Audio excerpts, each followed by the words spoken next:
Welcome to the Mosque here at the Islamic Institute of Orange County. Thank you so much for taking some time out and joining us here today.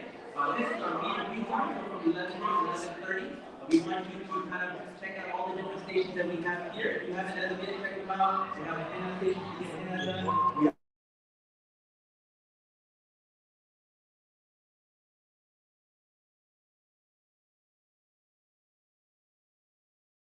so please make sure to kind of check out and experience each station here as well. Number two, once you've done that, feel free to sit anywhere that you like, folks. Please stay comfortable, have a good time, enjoy. If there's anything you can do for you folks, please let us know. And we're going to go ahead and get started with the program at 11:30 with the tour of the mosque. Again, folks, feel free to sit anywhere that you like. We're going to get started at 11:30. We're going to have this again, grab your coffee and tea. Make sure you check out the station here to my phone. Thank you all very much, and again, welcome to IIOC.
And also the Baptist church was a lot more, at least the one I went to, I don't say like lively, but kind of more spontaneous. Like, yeah, my name's spontaneous.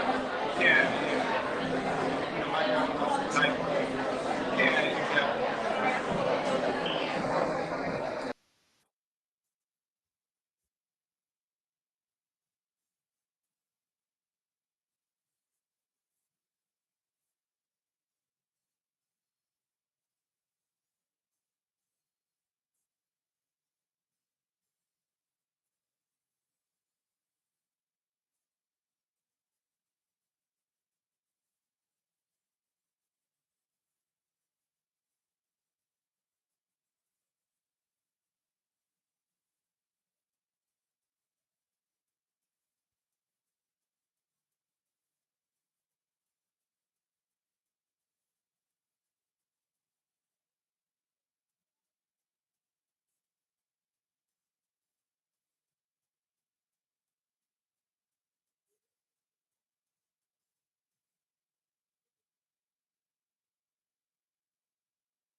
All right, good morning. Good morning, good morning, good morning. How's everyone doing? Excellent. It's wonderful to see so many faces here. Thank you all very much for accepting the invitation. I have on my watch here 11:25. We would like to start at 11:30 on the dot if it's possible. So just a 5-minute heads up, God willing, if everybody can kind of on the stations there, we want to do about maybe 5 minutes, and we're going to go ahead and get started. That's the first thing. Number two, folks, if you haven't as of yet visited our various stations, please make sure to do so. We have a virtual reality station here. We have, of course, coffee and tea sponsored by Kamaria Yemeni Coffee. We have a henna station for the ladies if you want to get some henna done. We also have the hijab or the headscarf station and the Islamic outreach station there as well in terms of the content and literature. So please help yourselves. We're going to go ahead and get started in 5 minutes. Also, folks, you're most welcome to sit anywhere that you like. Feel free to sit anywhere that you like. Thank you so much.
All right, folks, good morning. We're going to get started in 1 minute. So I'm going to ask everyone to kindly grab your seats.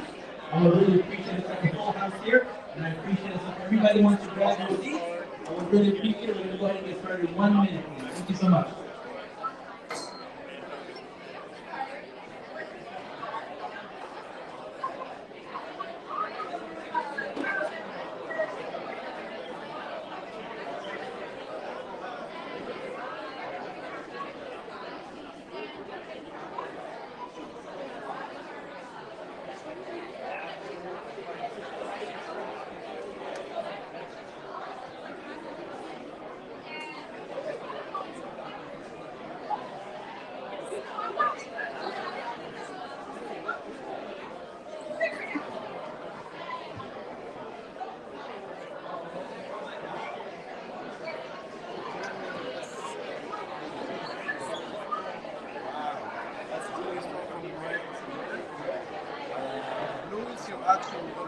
All right. Good morning.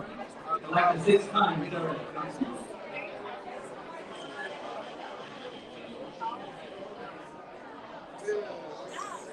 Good morning. Good morning. I'm going to have everyone's attention, please. I would really appreciate it. Feel free if you need to adjust your chair or anything like that. You're most welcome to do so. I begin in the name of God, the most gracious, the most merciful. I greet you with the greetings of peace and Islam. Assalamu alaikum. May God's peace and blessings be upon you all. Welcome. Thank you all very much for taking time out of your busy schedules to be here today at Open Mosque Day 2023. Then you guys are supposed to be like, yeah, there you go. Excellent.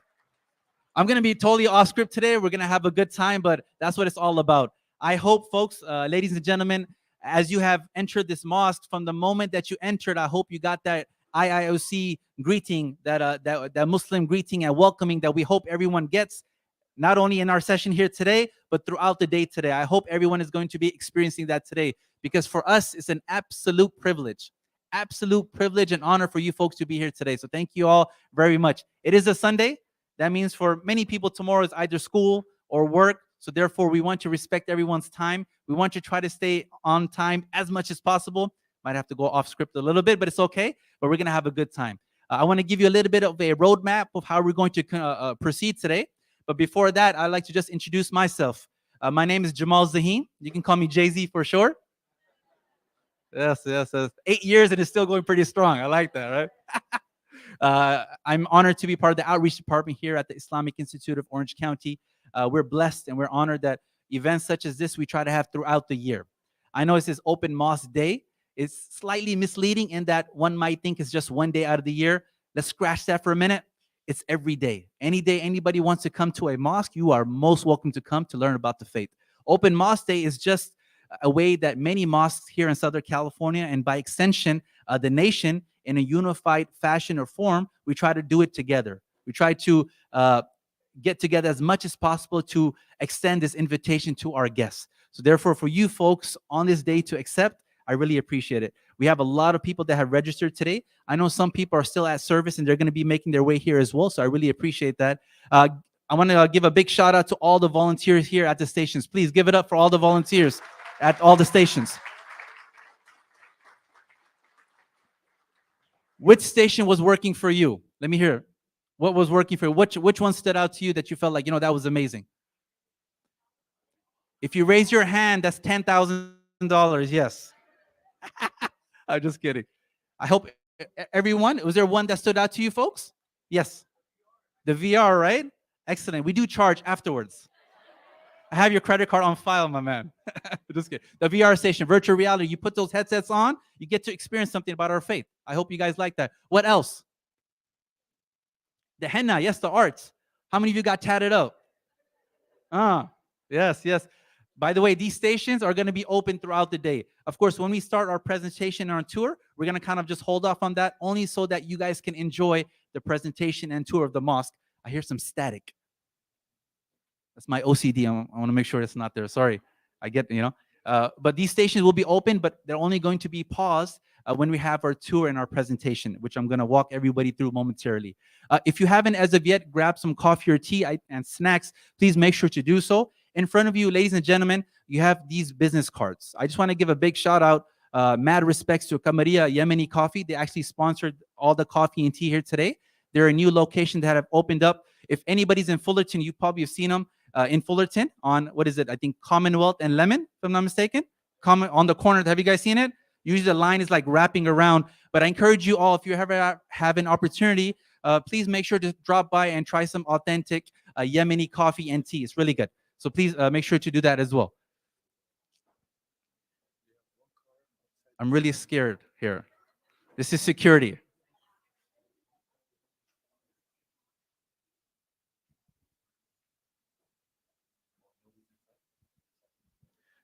Okay. Let's see how we're going to do this. Thank you so much. Can I have your phone as well? I appreciate it. We have a white, it looks like a Nissan vehicle outside. The car is running, but nobody's in the vehicle. That's not part of one of our stations. I don't know. But again, if you have a white Nissan, I'm not sure if it's an Altima or a Maxima, you might want to check that out. It's on the back side of the mosque. License plate 7HZP010 kind of thing. Anybody? If it is, I'm sure you probably wouldn't raise your hand anyways, but no problem. But you just want to make sure you might need AAA because if the windows, we found somebody, excellent. But I keep your phone, yeah? This is my phone if you need it. Thank you so much. I appreciate it. So yeah, just coming back, like I said, we're going to be very off script today, but we're going to have a good time. So no worries at all. Again, those are business cards in front of you. So please help yourselves to that. Ali, can I grab this program from you, my friend? Thank you so much, Ali. Ladies and gentlemen, in front of everyone should be a program. Can I ask you folks to please grab the program for me? So this is the program for today. I just want to kind of take you through. Of course, we completed our meet and greet session, which is till about 11:30. We're going to continue now, of course, with our mosque tour. We're going to start here in the multi-purpose room. Everyone can remain where you guys are, not a problem. We are then, as a group, going to move into the lobby very quickly, but then inside the prayer hall. We have chairs ready for everyone. If you like the full experience, meaning if you would like to sit on the floor, you're most welcome to do so. You don't have to. Should you have if you have a back problem or some knees, etc., we're not going to force you to sit on the floor. Probably would be the best thing to do, right? However, you have some chairs and benches inside with some waters inside as well. We just ask if it's okay, not too much of an inconvenience. We try not to take coffee and tea inside. They actually have just put brand new carpet inside, and I will also get fired if that happens, and that's not a good thing. I don't want to get fired, but waters are totally fine. No worries on that. Then we also have a spoken word piece from 12:15 to 25. Once the mosque tour completes, along with our Islam 101 presentation, which is going to take us till 1 o'clock. Then at 1 o'clock, there's going to be what we call the adhan, or the call to prayer. As you folks probably know, at 5 times throughout the day, we offer our prayers, a prayer that we do. And so before the prayer, there's a call to prayer called the adhan. You will actually get to hear the call to prayer as well. And then you'll actually get to observe one of our daily prayers as well. We have chairs and benches there for you folks to observe. No worries at all. After that, there'll be some recitation of the Quran. Just by a show of hands for our guests from other faiths, how many of you have actually heard recitation of the Quran, of course, in Arabic? Just by a show of hands, please, for our guests. Can you get them high, please? Okay, very good. Very good. So for those of you, which I'm assuming is the majority, if you haven't heard the recitation of the Quran, you're going to get an opportunity today, which is amazing, right? And for those, if you've already heard it, you get another chance at hearing it as well, with that as well. Oh, by the way, one of the questions I always love to ask, for how many of you is this the first time at a mosque? Okay, Muslims, you can put your hands down. Muslims, I would hope you're at the mosque. For our guests, please, for our guests, get them up high, please. First time at a mosque. Well, look around, folks. Look around. Give it up, please. Give it up. You know, I say that because it's not the easiest thing to come out of maybe your comfort zone, to go somewhere you've never been, and to expect something you don't know what you're going to expect, right? So I applaud you and I appreciate you folks taking that first step, which I'm sure is a little hard, to be here today. So I really appreciate it. Thank you all very much. Then after the recitation of the Quran will be our next guest. We call it lunch. Yes, yes. Buffet style. We have delicious hot Persian food for everyone. If you like a vegetarian option, I believe we have some vegetarian options there as well. So you can see that as you go out there as well. After that, we're going to come inside. We're going to chow down. We're going to eat. And we're going to just socialize and have a good time. Does that work with everyone? It's like a 3.2 on the Richter scale. I'm sure we can do better than that. Does that work with everyone? Excellent. And by the way, I'm just going to ask you for forgiveness if spice is not in your DNA. I'm just joking. I'm just kidding. I'm just joking. It's not that spicy. It's all right. It'll be all right. It'll be all right. Don't worry about it. All right. That's enough of me, folks. I'm just honored to be, if you will, the host or the MC for today. I'll be popping in and out here. We just want to make sure that you are comfortable. You are welcome here. It's an absolute privilege to have you here. If myself or anybody with one of these vests can get you anything, please let us know, whether it's coffee, tea, whether it's waters, whether it's the restrooms, whatever it might be. Of course, restrooms will be in the lobby. Anything that you folks want, please let us know. It'll be an honor and a privilege. I want to call up our tour guide for today, who's going to be leading us in a short tour of the mosque and explanation about some of the services and programs here at the Islamic Institute of Orange County. It's none other than Sister Nicole Bavay. Nicole is, she converted actually to Islam many years ago. She's a mother of three. She's a building inspector. So I'm always a little worried when she's walking around the mosque, making sure that, if there's anything in compliance or not, right? And not only that, she's a native Californian. She's a pillar here at IIOC. She's been with this community for a number of years. Many of you, if you're from the interfaith community, you probably know Nicole Bavay as well. She's just amazing. So enough of me talking. Nicole, if you want to come up here and lead us in this presentation, I would really appreciate it. Thank you, Jamal. Good morning. It's still morning. We've got 15 minutes. In the name of God, my name is Nicole, and I'm so glad to see you all here today. So we have a small presentation in here while you're still seated. Then we're going to move to the lobby and then back to seated in the mosque. So bear with us. If some of this is a repetition for you, then please just smile and go along with it. For the people who are new, if you have any questions, please feel free to ask. We hope to cover the basics about Islam and the use of our mosque today. All right, let's get started.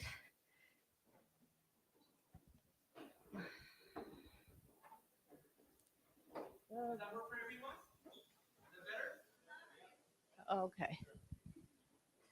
All right. So we'd like to welcome you to IIOC, which is an acronym for the Islamic Institute of Orange County. Most of the mosques in Orange County have a small acronym like that. So you may hear other people refer to mosques with these names. So otherwise, you can just call us the Mosque on State College. That works. So we'd like to welcome you and those who are watching online. We're trying to use technology to our best benefit, but we're all new to these things, but we're so happy you're here and welcome. Please, if you're here for the first time, I think Jamal already got you to wave. So thank you for coming. We really appreciate your spending your Sunday with us. So my name is Nicole. I am a convert to Islam. That means I became Muslim from another faith. I've been a Muslim for almost 30 years. And I have been living in the Middle East and here in the US for most of my life. I spent about 10 years in the Middle East living. So today I work in the public sector and I don't look like this at work. I have a scarf still, but I wear work boots and pants usually because I'm a building inspector. So Muslims have all kinds of fields, and we mix, and we're in the community with everyone else. So today, he already talked about the program, so I won't go over all the bits, but we're going to follow, in general, the program that you have in front of you. So, like I just said, we're part of this greater community, and the mosque functions as the center of our community. So the people who participate here at the mosque use this as their home away from home. Their children come here to get educated, they come here to pray, and so this is kind of a center for all of us. So we have a lot of activities that happen here at the mosque, including blood drives, town hall meetings. We've had a lot of politicians come here to do election type group meetings, and we have weddings and condolences. There are a lot of activities that happen here at the mosque. Here's some examples. So here at this building, not only do we use it as a mosque for prayer, but we have a full-time school, which is called the Minaret Academy. And does anybody know what a minaret is? Well, there's one on top of this building. It's the tall, skinny structure. And so we use that as kind of a guide when people can see it on the 91 while they're coming, right? So it's kind of a symbol of the mosque. So the academy is called the Minaret Academy. It's kind of a guide for our youth. So we have about 200 students, and they attend California curriculum classes as well as Islamic education classes. And we do quite a bit of interfaith outreach with other schools that are in this area. So they have pre-K through 8th grade. And like I mentioned, we do Islamic studies about the Quran and the history of the Islamic culture. Here are some pictures. Am I blocking people on this side? Maybe I should move around a bit. Okay. Okay. We also have a Quran Institute, which is something for people who were not raised maybe as Muslims or didn't have the opportunity when they were younger to learn Quran. So especially people who are new to the faith, they may not have an Islamic background or Arabic language background. So they're able to come and learn Quran here at the mosque. And so Quran is kind of the guide. Thank you, sir. The Quran is a guide for us, and it teaches us how to live as Muslims. So you'll see when we talk about the mosque, when we go inside the prayer hall, more aspects about Islam. So we have a memorization program, and globally about 15 million people have memorized the entire Quran. A lot of people who are Muslim are not Arabic speakers, and they still learn Arabic, like myself. So the Quran, you're going to hear some spoken live in a little bit. So we have classes here for students and adults, and it's on weekdays and weekends. We also have some activities for our community members, including Girl Scouts. So we have an active club here, troop, about 45 girls, and they start from kindergarten. And of course, don't forget they sell cookies. All right, that's the best part. We also have a special needs program for the community members whose family members have different needs. And they have classes. They have also some entertainment type hikes, weekend schools, story times, and carnivals. And in the near future, we hope to be providing ASL interpretation for the Friday prayer. So here's some pictures. Okay, so right now we're going to prepare to move to another part of the mosque. If you have booties and you would like to cover your shoes without taking off your shoes, now would be a good time to put those on while you're still seated. If you like to take off your shoes, you're welcome to do that as well. Okay, we are going to move slowly into the lobby, and you can wait there. Do you want to? All right, again, folks, thank you so much, Nicole. We're going to continue. Again, folks, at this time, just to make it easy for everyone, especially our guests, you should have some slip-ons, some booties in front of you. You want to go ahead and put those over your shoes. This way you won't have to remove your shoes. However, if you want to remove your shoes when you get inside, you're most welcome to do so. Everyone should have it in front of you. If you don't have a pair, you can just raise your hand. Some of our volunteers will come around.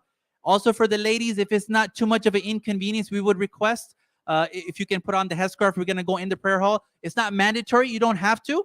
However, if you want the experience and you would like to, you're most welcome to do so as well when we get inside. If you don't have a headscarf and you need one, the hijab, the headscarf station is to my far left. You're most welcome to grab one there. Sister Hanifa and Sister Areen are there waiting for you as well. Again, when everybody has their booties on, we can go ahead and move towards the lobby. We can all kind of gravitate towards the lobby section, and then we're going to move inside the prayer hall. Thank you all very much. Again, waters are totally fine. We just ask you to please not take any coffee or tea inside. Thank you so much.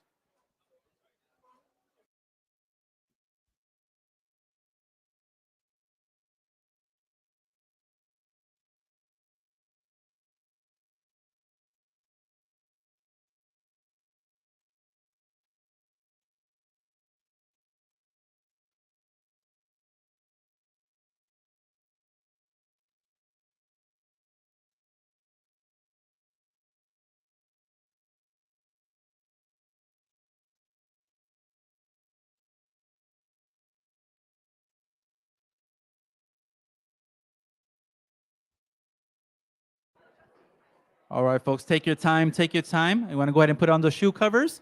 Take your time. We're going to meet everyone in the lobby there. If we can all wait in the lobby area, that would be great. Test, test. You can stay right here in the lobby, please. You don't need to enter the mosque yet.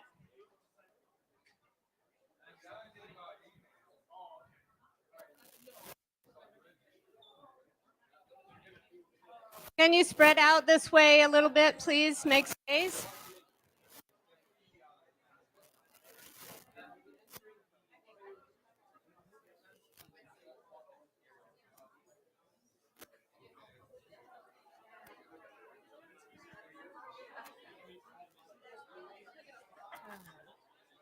Yeah. Can people please move this way? Spread out a little bit.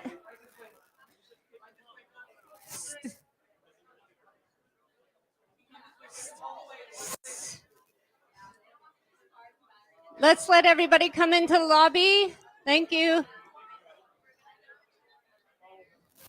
He can stay here. Oh, he can stay Yeah, we're gonna go into the masjid in a moment. So.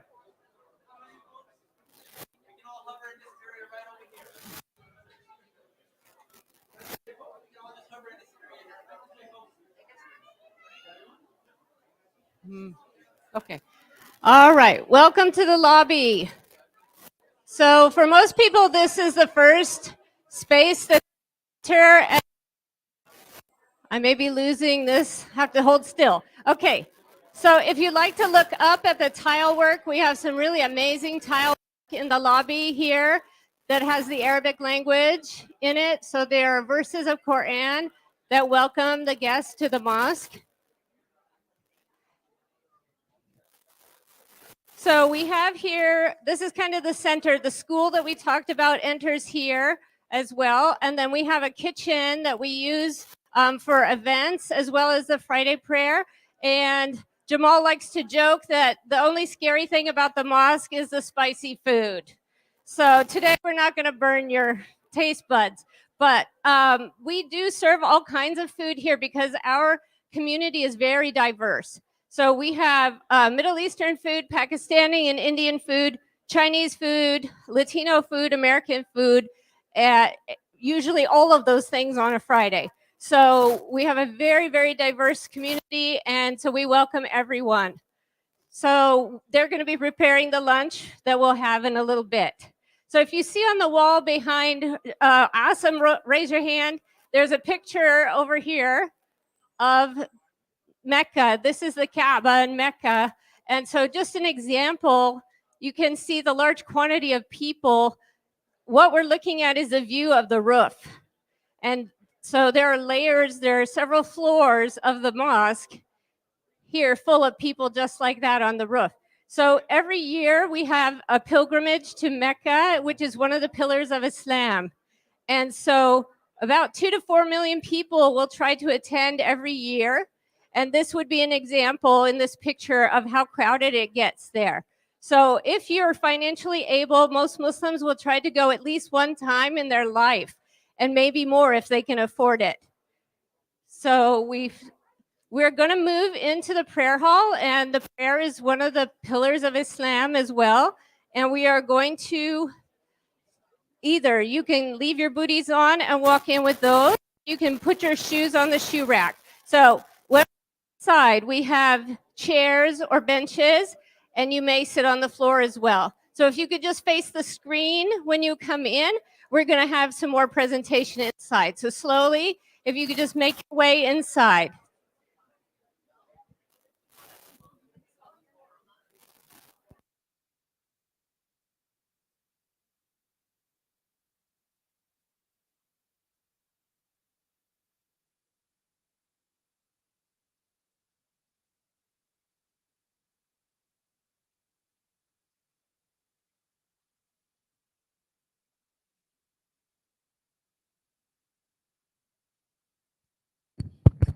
Come on in, folks. Come on in. Welcome, welcome, welcome to the prayer hall. I know it looks like an ocean here. Grab a seat anywhere that you folks like. You're most welcome. There's some waters in front of you as well, so please help yourselves. You can sit anywhere that you like. You can sit on the floor, on the chairs, anywhere that you folks like.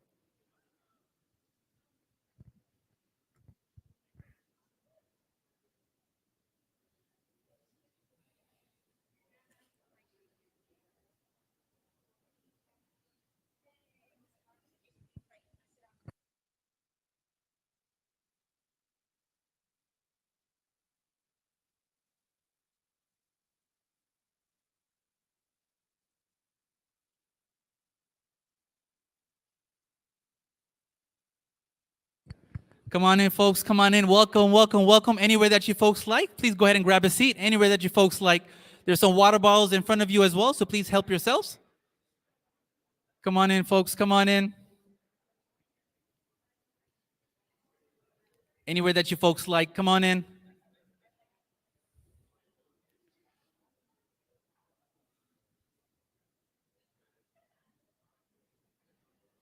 All right, come on in, folks. Anywhere that you folks like, help yourselves.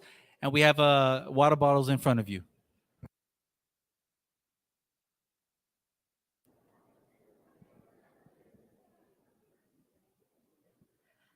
Welcome. I think it's cooler in here. Isn't that nice?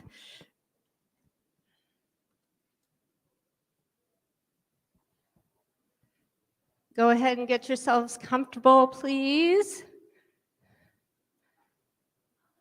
All right. All right, let's get started. Okay, this is the main prayer hall, as you can probably tell. It's much different from the other rooms in the building. If you've never been to a mosque before and you belong to another faith tradition, what's different about this space than your faith tradition? Anybody? No pews. Correct. These folding chairs and benches are not usually in here. Yes. No what? No what? Oh, right. You're correct. There are no crucifixes. You are correct. Yes, actually, if you look around, you find very little ornamentation, right? Compared to maybe a church or other buildings that you've been to. Especially, say, examples of European architecture. This place is very stark in comparison. Okay, so this room is mostly used for the 5 daily prayers. And if anybody's noticed, the carpet is very special and it's brand new. So hats off to the volunteers and the donations for that. If you look at the striping on the floor, does anybody have an idea what direction Muslims are going to be praying in, just from the carpet? Okay, I've got people going this way, that way. Actually, we're going this way. So if we stood on the lines like this, we'd be facing in this direction. And the reason for that is we're facing towards Mecca. And if you think about the globe, Mecca is on the opposite part of the planet than we are, correct? But if you think of it the way that you would take an airplane to go to Europe, we don't fly around the middle of the globe, right? We go up and over it to shorter distance. So the same way we are directing ourselves kind of northeast towards Mecca over the globe. So this is the direction that we pray in. And we don't, of course, you all took off your shoes or you're wearing booties because we don't wear our shoes in here. And if you think about that, if you've seen how Muslims pray, their faces go down onto the floor, right? So we want to keep this carpet as clean as possible. And that's one of the reasons you take off your shoes. So we don't really have a stage or a place for people to perform in this space. The person who would be guiding the prayer will stand over here, and on Fridays we have a sermon, and that person would give the sermon from this area. All right? So this is kind of the direction where everyone is facing. If you see over on the wall here, there's a lit up clock. Yeah, as kindly, thank you, brothers. Yes. So this clock delineates the different prayer times during the day and when we're going to pray in this mosque so that people will know when they arrive, oh, I've got 10 minutes left, and everyone's going to join together at the same time to pray together. So we follow the movements of the sun during the day to find out what time we're going to pray. So we pray before the sun comes up, and later in the day we're going to pray when the sun goes down, and we break it up in between during the day. So when the sun is at its highest, we're in the middle of the day, we're also praying. So we've got 5 of those times to look forward to every day. So they're split up there on the clock so we can see it. And now with modern conveniences today, every Muslim has on their phone an app so that they'll know when it's time to pray. And actually you can find the direction as well. So if you're in a place that you don't know, or you're not one of those people who could tell you which way is north immediately, you would find it on your phone app. So that's convenient every day. So I talked about the minaret a little bit earlier. So on top, as well as the minaret, as you can see, there's a very nice dome in this building, and you can see that as well from far away. So it's attractive, but it's also good for acoustics in here, because usually you could talk in here without having the mic when there's not as many people in here, and you'll have a good quality of sound. In here, we have a lot of shelves that have Qurans. And we have, of course, some Qurans in English and in Spanish that are free to you today if you would like one. We also have many other languages represented in our shelves here. So we have translations of the Quran in many languages because we have members of our community from a lot of different countries. So we have examples of those books in the bookshelves all around here.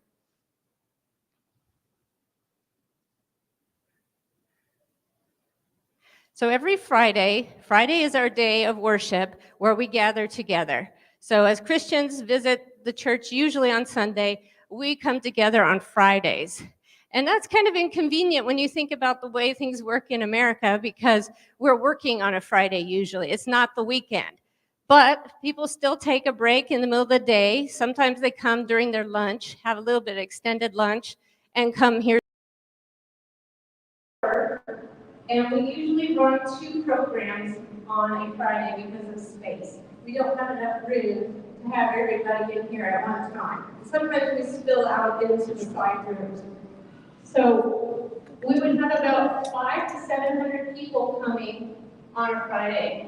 And you know what our parking is like, so yeah, we run out of parking as well, unfortunately, but this is the way we make it work.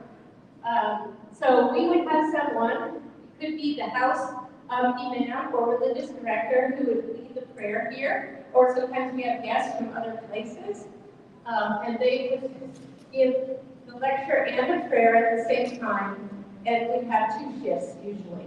So it is obligatory for men to attend, and women are optional. So you will have mostly people rushing in here to pray on their Friday lunch, and then they pick up some food on the way out, and then they go back to their life. But basically, the 5 daily prayers are kind of a gauge for you to break up your daily routine and have a reminder about God and why you live here on this earth, and kind of just keep you balanced with between daily life and religious life. Here are some pictures of activities in here. This one is the exact same thing we're doing right now here a couple of years ago. So if you can imagine, because we have so many people here on a given day during COVID, things had to change drastically.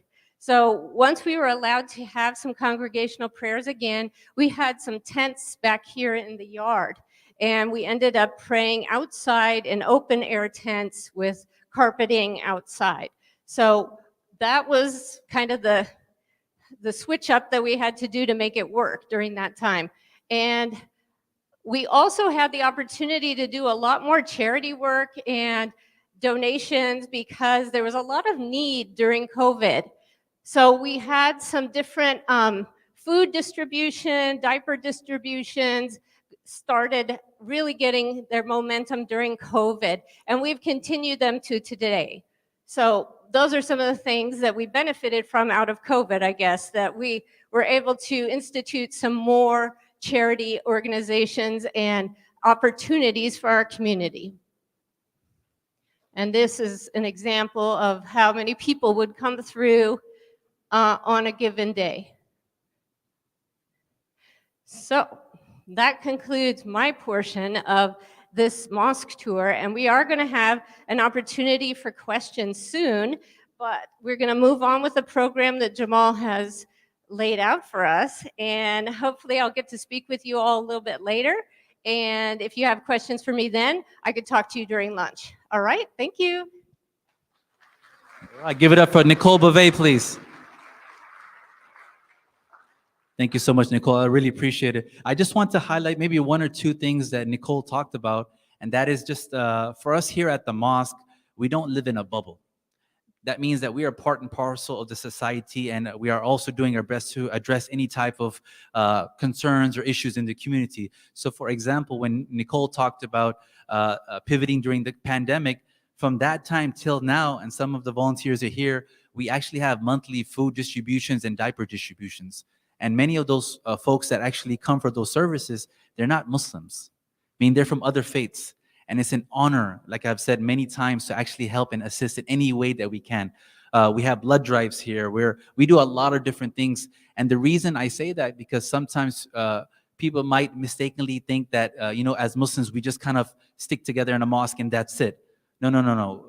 The mosque, we try to be part and parcel of the greater community as best as possible. So Nicole, thank you so much for addressing those points, and I really appreciate it. And again, for anyone that has any other types of services or that you want to know more about our services, please do let me know. I'll be more than happy to inform you guys about some other services as well. You guys doing all right? You guys doing all right? I think everyone's hungry, so lunch is coming up. Don't worry, lunch is coming up. We have to add extra spice just to make sure it's it's good for everyone. But the next portion of our program is really, I'm very happy because we want to make sure that we have some entertainment as well, right? We want to make sure that you get to visit a mosque as well. You get to see the community, talk to the community, and hear from the community as well. So next up, we're going to have a spoken word piece by our own brother, Hussein Bahizad. A little bit about Hussein. He began writing poetry at the age of 9 years old, and since then he has written a book entitled Plural Perspectives. He's performed in various cities and states across the U.S., and he was involved in the Ummah Films short film, Tomorrow Never Comes. In 2007, he began his reversion back to Islam and discovered the need to use his poetic abilities to inform the world about the true peaceful meaning of Islam, which unfortunately the media overlooks. He is not associated with any particular movement, sect, group, etc., and he absolutely condemns terrorism and any extremism. Happy to announce and to bring up here our dear brother Hussein Bahizad. Please give it up for Hussein.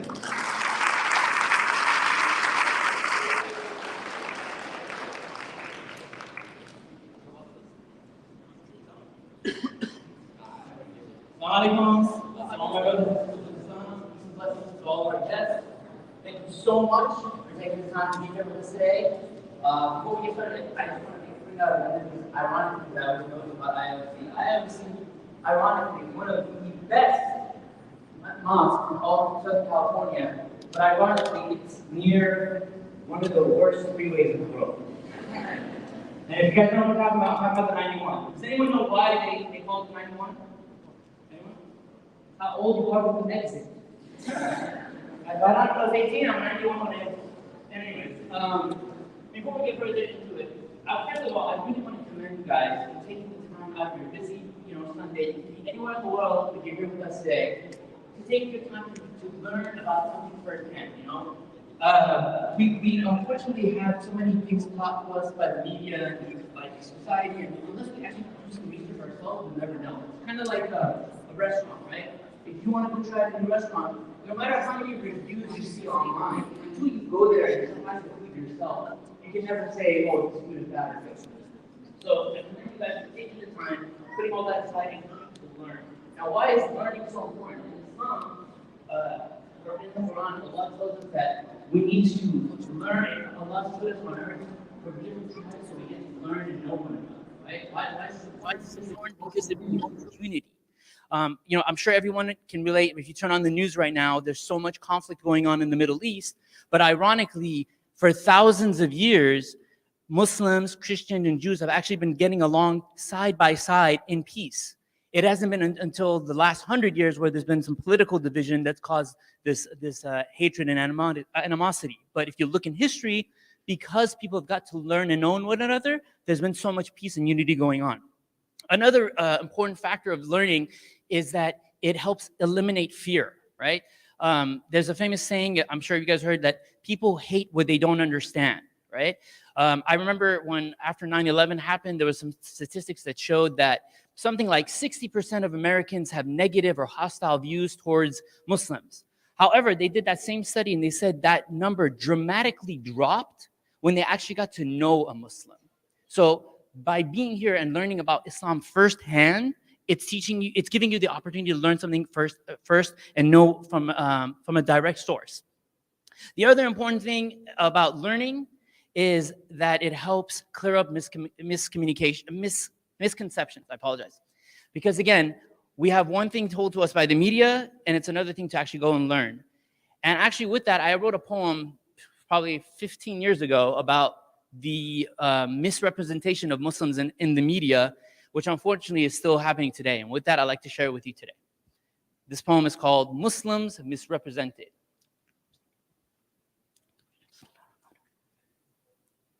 Terrorist, terrorist, terrorist. Turn off the news because I'm so sick of this. I mean, anyone with an ounce of common sense could see through all of this. It's funny how every time Muslims and Islam are mentioned in the media, it's to promote hatred and fear and to build all this mass hysteria and to somehow link them to some sort of violence.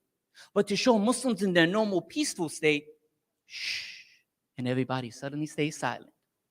I mean, seriously, when was the last time you saw Muslims portrayed as anything but violent and radical? We're bombarded by lies after lies, and nobody even stops to see if it's even factual. Thanks to Fox News, boxed views, spoon-fed propaganda. No need for you to think or to choose. Here's what to believe. Now take it. Don't question authority. Who cares if the majority of Muslims are nonviolent? We're only going to focus on the minority. Are you serious? See, perceptions like that are exactly what get to me. Because the fanatics you choose to broadcast will never represent Islam's true identity. I mean, seriously, I'm sick of these suicide bombers. Their actions truly bewilder me. This isn't even part of our religion, because to commit suicide in the name of Islam is like fornicating in the name of virginity.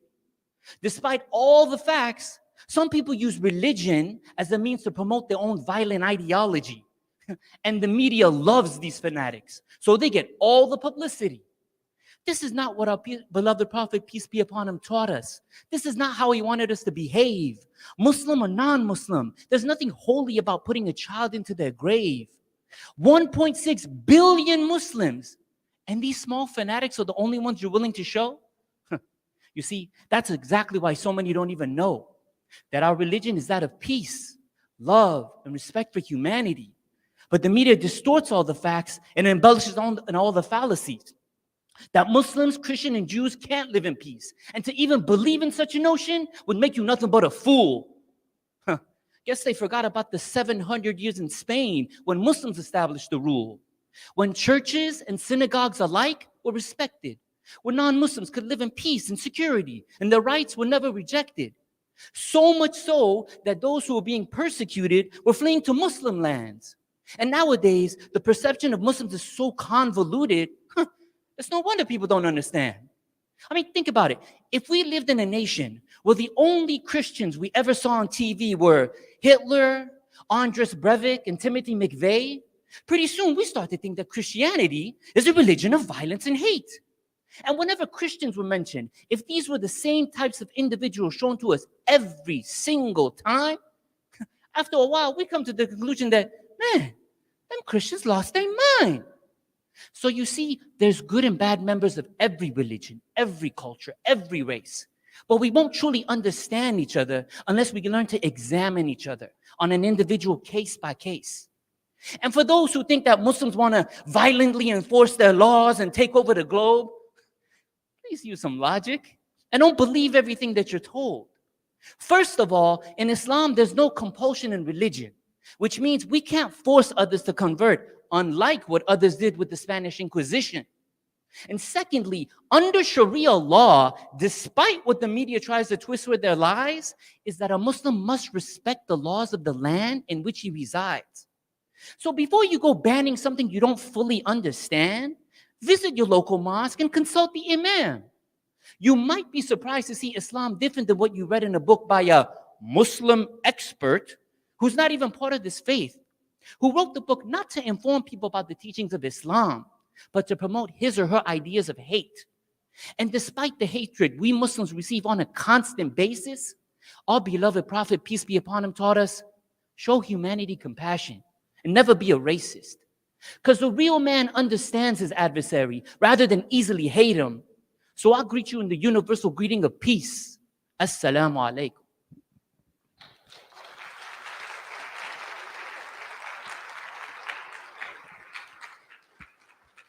Thank you so much. Again, it's been a pleasure and an honor to be here with you guys. You are truly our guests. Please feel free to come back anytime you want. This is not my house. This is not his house. This is God's house, and you're always welcome here. Lastly, if anyone benefited from a single word I said here today, all credit belongs to Allah. Any mistakes that were made were my shortcomings as a human being. Thank you again for having me. Assalamu alaikum. Peace and blessings to you all.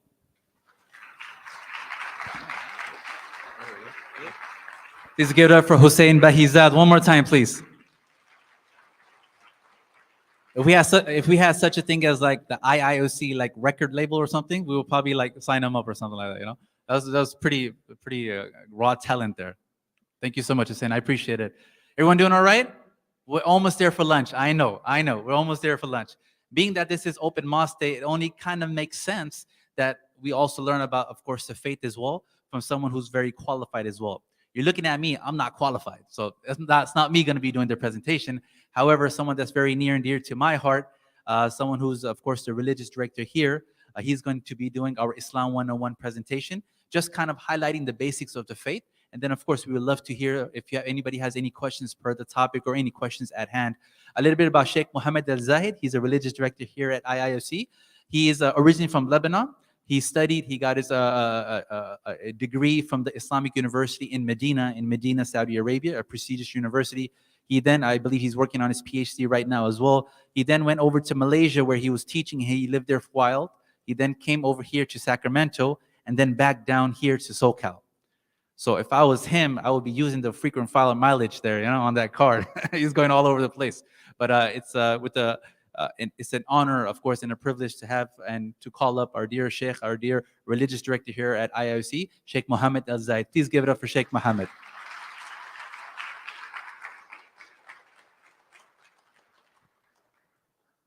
Assalamu alaikum, everyone. First of all, welcome to IIOC. You can't imagine how happy we are to have you all here. It's really, we're so happy to have you all. And this is actually part of our religion. This is part of our religion, where our Prophet Muhammad sallallahu alaihi wasallam, peace be may be upon him and upon all the prophets of Allah subhanahu wa ta'ala, the Prophet instructed us and he commanded us to be good to our neighbor and to show generosity to them. So you might ask yourself, why are we doing this? All right, and we're doing this because this is part of our religion. One of the stories from the Prophet Muhammad, he was sitting with his Sahaba, with his friends, his companions. And then suddenly he told them, in Arabic I'll say, he said, Wallahi la yu'min. Wallahi la yu'min. Wallahi la yu'min. Which means that the Prophet was swearing 3 times by Allah, with the God. He's swearing 3 times that no one will be a true believer. And then the companions with him, he said, O Prophet Muhammad, why, who do you mean?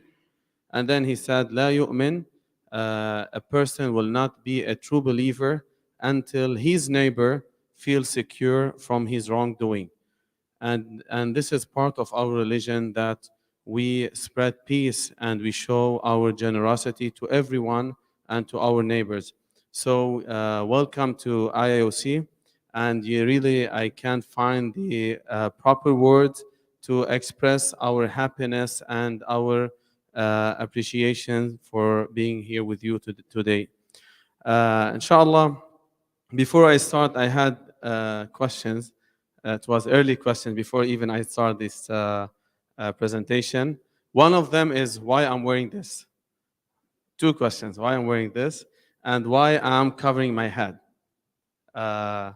So anyone knows why? You knew it, huh?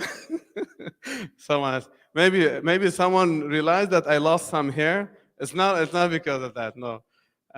Actually, Muslims, they have a lot of love to all the prophets, and we have a love to the Prophet Muhammad, peace be upon him. So we try to imitate him. We know everything about Muhammad. We know how many white hair he has in his beard. We know his best food, what he used to like. And sometimes we chose some food because we know that the Prophet loves it. And so one of the way that we show our appreciation, our love to the Prophet Muhammad, is to imitate even his dress. It's not obligatory upon Muslim to wear exactly like he used to wear, but this is something we feel like we're more attached to him, as well to all other prophets. So this is part of our belief. You can't believe how much effort we put when we enjoy our last night stories with our kids, telling them about Jesus, telling them about Moses, telling them about Abraham. And this is part of the thing that we enjoy, to imitate the guidance of all of the prophets that Allah, the God, has sent to humanity. So inshallah today, inshallah means by Allah wills, I will give you a very short and brief presentation about Islam. Before we start, I want to ask you, what do you know about Islam? Anyone can tell me, what do you know about Islam? So when you hear the word Islam or the religion Islam, what do you know about it? Submission to God. Okay. What? Devout. Okay, devotion. What else? Anyone knows anything about Islam? Yeah. I can't hear you. If you can say loudly. So. One of the 3 religion in like very widely spread around the world. Do you know what the core message of Islam? If this is the main thing that I wanted to go out of this room, inshallah, out of this presentation, that if someone asks you what is Islam, you can tell briefly, no, Islam is very simple. The core message of Islam is very simple. But I would like to hear from. No work? No pork. Yeah. Yeah, we don't. You'll end up by knowing why we don't eat no pork. Yes, so no pork, maybe, yes. Okay, good. It's like the religion that comes after Jesus, and and this is the nearest religion and the last prophet after the prophet Jesus, peace be upon him, and all the other prophets. You know, Islam, the religion Islam is very simple, and the core of Islam is very simple. You might look at it, you might have some perception, you think that Islam is complicated. The main message of Islam is monotheistic religion. It's based on the belief in one God. If someone asks you what is Islam, this is Islam. Is to believe that there is one God. That is Islam. Islam is to believe that there is one creator, one God, and we are following his wills. So this is the main message of Islam. So Muslims believe that Islam is the final and complete revelation of God's message to humanity, and that is built on the teaching of previous prophets, including Abraham, Moses, and Jesus. So the main idea of Islam, that we believe that Allah, the Creator, God, He sent many messengers during the time of human beings. Whenever the people start worshiping something other than their Creator, Allah sent a messenger. So Allah sent Moses, Allah sent Jesus, Allah sent Abraham. Every time people deviated from that path, Allah means the Creator, God, send a messenger telling them, come back and worship one God. So this is the main idea, the main message of, if you go to the Holy Book, the Holy Quran, all of it from the beginning until the end, only addressing this idea, to worship one God and to submit to Him. This is the main message of Islam. So if someone asks you what is Islam, what Muslims are doing, the Muslim is actually trying their best to attach their heart only to the Creator, one Creator. If you can see here, do you see any idols here? Do you see any pictures? Do you see nothing? You don't see anything. So I want you to imagine this and feel this spiritual, connection that we have with the Creator. If you believe that there is a Creator and there is someone who created this universe, that there is someone is showering us with all of these blessings that we have in our life, we have to be grateful to Him. And being grateful to Him is to worship Him alone. So this is the main thing in Islam. And this is the main thing that I would like to address it in this short presentation. So Allah is one. This is our belief as Muslim. We believe that Allah is one, and all our religion is rely on this. Even the Prophet Muhammad, we have so much love to him. We have so much love to all the prophets before him, but we do not worship Muhammad at all. It is not allowed in Islam to make dua, to make a supplication and say, "Oh Muhammad, help me." It is not allowed in Islam, because we believe that Muhammad was only a messenger. He held the message. Allah has revealed to him a message. Take this message to the people and tell him, listen, I'm just a messenger telling you all to worship Allah alone. Is it clear, inshallah? That I'll go with you here. What a beautiful feeling it is when we are completely connected to our Creator. Just want you, think for a moment. Close your eyes and imagine that you are free from being attached to anything other than your Creator. Look at this beautiful feeling you have. You're not attached to any materials. You're not attached to any people, any human beings. Because the one who needs to eat and he looks for food, he cannot help you. He's looking for assistance. So imagine you are only attached to that Creator. Imagine, this heavens and this earth and ourselves, the Creator of all of this that we believe He's existed. You are only connected to Him, and you don't need any intermediaries. No one between you and your Creator. It will bring tranquility. It will bring happiness to your heart. And this is what we have. If I don't know if you have a Muslim friends, you will see them always, are are actually content with whatever happening to us, even calamities. Whenever we have, I read before a very special book. It was a very nice book written by non-Muslim from other faith. It's called How to Stop Worrying and to Start a New Life, something like that. And in that book, he wrote one paragraph. And in that paragraph, in that chapter, he was talking about Muslims. And he says, and in that book, he said, Muslims, one of the nice features and nice qualities that they have belief that close all doors of worry, all doors of anxiety, all doors of stress. Why? If I lost my son today, my son died, I will be sad, yeah, for sure, because I lost my son. But I will be happy in a way that this is what Allah, the Creator, had decided to be happen.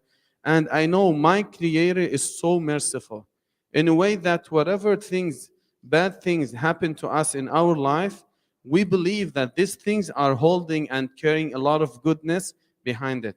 How many times you try to go to your work or you try to submit for something and then it didn't work? And then after that, you became so happy because it didn't work, because you find out that there's a lot of goodness happened behind this.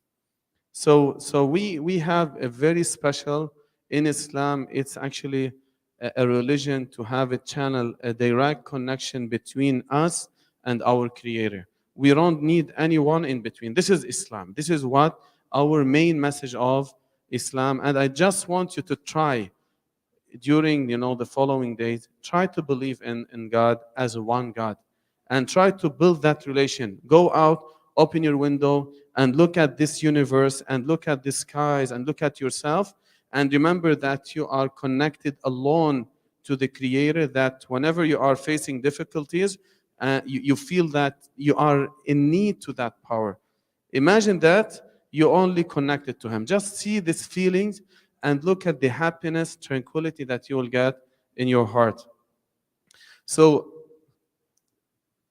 the core message of Islam is to cultivate direct and personal connection with our Creator.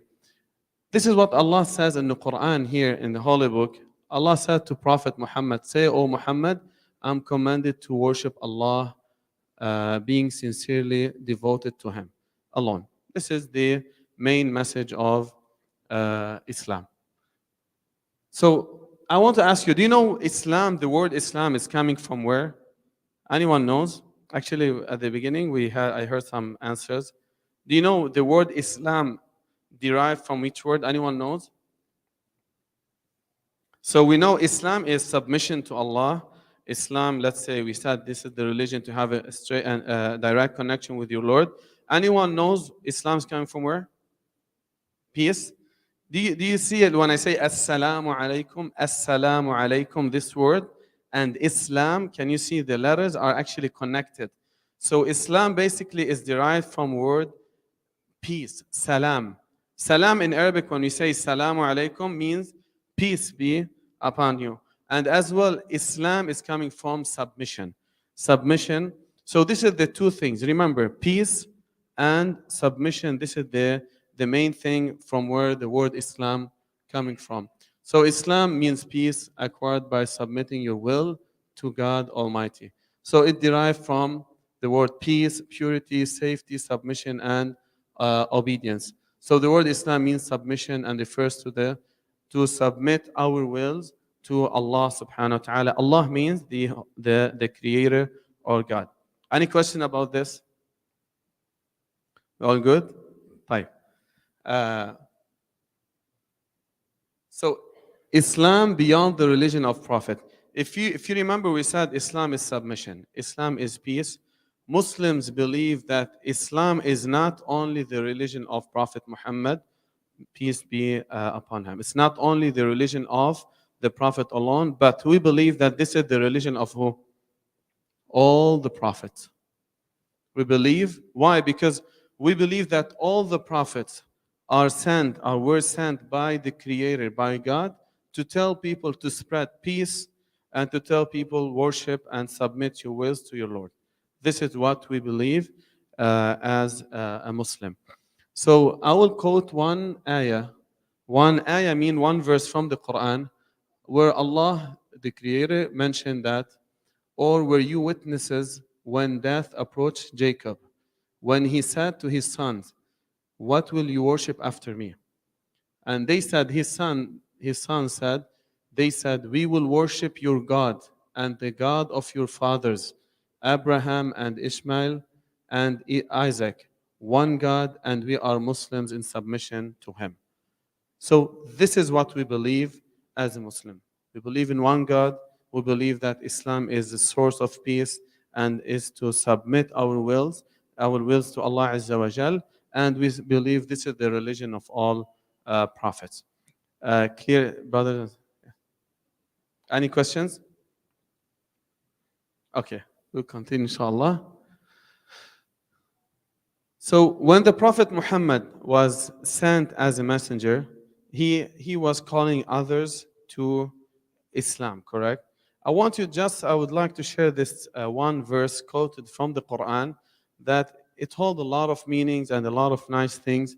What was the main call, the invitation that the Prophet Muhammad held to the people at his time? So this is actually a verse taken from the Holy Book, from the Quran. So Allah subhanahu wa ta'ala, I put it for you, inshallah, you can hear it. O people of scripture, this is the call from the Prophet, Allah telling Muhammad to tell the people at that area in Mecca and the Christians and the Jews. He's saying, O people of scripture, come to a word that is equitable between us and you. Let's come together on one just word. What was this word? Look, that we will not worship except Allah and not associate anything with him and not take one another as lords instead of Allah, of God. But if they turn away, then say, bear witness that we are Muslims. So this was the invitation of the Prophet Muhammad to all the people around him. He's telling him, let's come to a just word, let's come equitable word, where we all worship the Creator. And we don't take any gods other than our Creator. We don't take any idols, any statues. We only submit our wills to the Creator. I would like to let you hear it actually, and hopefully the sound is good. So I heard like some of you didn't hear Quran before, so I'll play this for you. It's nice to listen to it.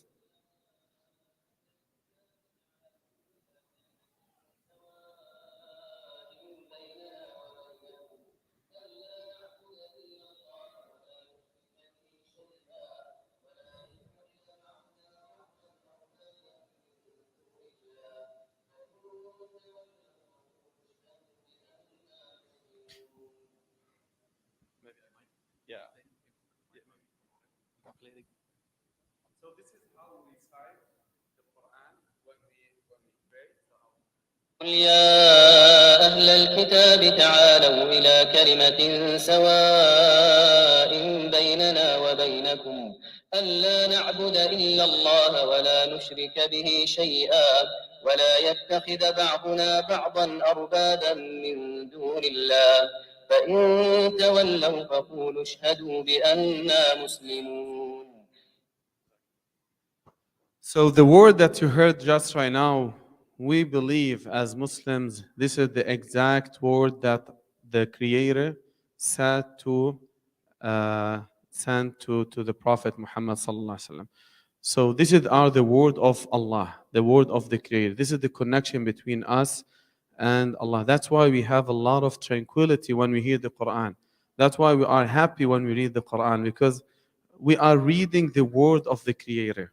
It goes directly to our heart. We're so happy when we spend time. You know that the Quran is being memorized by millions of Muslims, millions.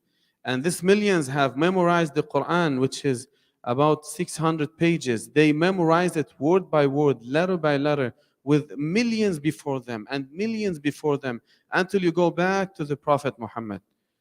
So imagine, we live in a time where we are distracted with so many things, media, social media, TVs, movies, cinemas. And beside that, you will find millions of people that they are currently memorizing cover to cover. Imagine if you go back, because it can explain how this Quran is actually conveyed to us. It's conveyed by millions of people who were blessed to memorize the Quran. Here in this masjid, we have more than 50 people who memorize it cover to cover. And some of them, they're not Arab. They don't know anything. They don't know how to speak Arabic, but they are memorizing the Quran cover to cover. So I will continue with you. So now we know that Islam is submission, Islam is worshiping Allah alone. I just want to make it very simple. Islam stands on two fundamentals actually can summarize what is Islam. The first one, belief. So Islam stands on belief, which is encompassing the core tenet that every Muslim is expected to accept and adhere to. I want you to keep this in your mind. That means if Muslim is not inshallah, I will share with you the main belief that every Muslim is expected and has to believe in. Otherwise, he's not considered Muslim. And the second one is action. So Islam is based on two things: beliefs and action. Beliefs and a group of belief that every Muslim is supposed to believe, and a group of action that every Muslim must practice in his life. So here, what are the beliefs that every Muslim should firmly hold in their heart? We have no choice to reject any of the following concept of belief. So the belief in Islam is founded on 6 pillars, which means a person is considered a Muslim only when they have faith in this 6 core principles. So the first one, believe in the oneness of Allah. This is the main thing, as I mentioned, the main thing, to believe that there is one God, has no partners, we worship Him alone, we don't worship any prophet other worshiping Allah, the Creator, alone. This is the first thing. The second thing, believe in the angels. You know, Muslims believe in the angels. We believe they are existed. We believe they don't commit sins. Allah, the Creator, created them to worship Him alone, and Allah assigned them to do some other duties in our in life. So we believe that there is a group of angels that Allah, the Creator, has created them, and some of them actually are known between Muslims and Christians, like Jibril is entitled and assigned to bring the revelations to all the prophets before the Prophet Muhammad, peace be upon him, and all the other prophets. This is another important thing we need to know, that Muslims believe in the divine books, and the books that Allah, the scriptures that Allah has sent to the prophets before, like Torah, Bible, and the Quran. We believe that these are revelation of Allah that been sent to the prophets before us. Believe in the prophet and messengers. So remember, I said this is the principles that every Muslim must strongly and firmly believe in. So if a Muslim came and he says, you know what, I believe in the Prophet Muhammad, but honestly, I don't believe in Moses.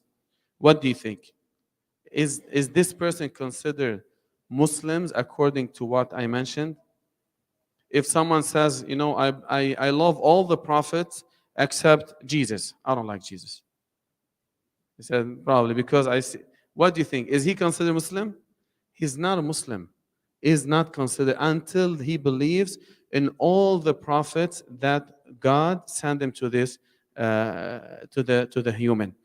And the same for the books, the same for the angels. So this is the core, this is the principle and the fundamentals of our belief. The last one is believe in the day of judgment, and we believe in the hereafter, and we believe that we will die, then we will be resurrected, and then we will be held accountable to what we have done in this dunya, in the worldly life. And you can imagine how much relief to believe in the hereafter can bring, and tranquility then bring to your heart. Imagine the oppressors now. that they have high power, that you cannot reach them, and they actually can do whatever they want, and then you are deprived from taking your right from this oppressor. You know how it feels. You know, it's really hurt. Imagine that someone, you know, wrong, did something wrong to you, and you were not able to get a lawyer or whatever to get back your right.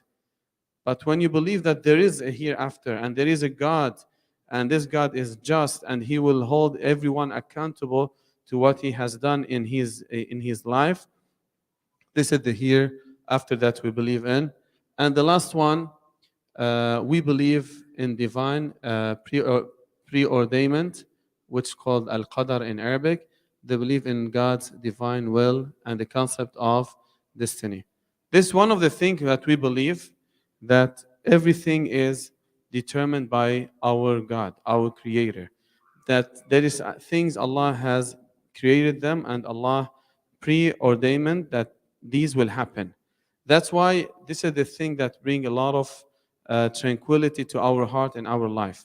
So if I lost my job, I won't be very sad, because I know nothing can change this. It's already preordained by Allah, by the Creator.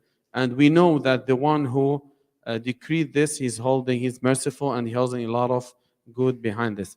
Any questions, brothers, sister, regarding this, or we can move on? Yes. Again? Believe in hell? Yeah, we believe. We believe that there is paradise and there is hell as well. We believe that there is paradise and there is hell. This is according to the reckoning that it will take place on the day of judgment. Yes.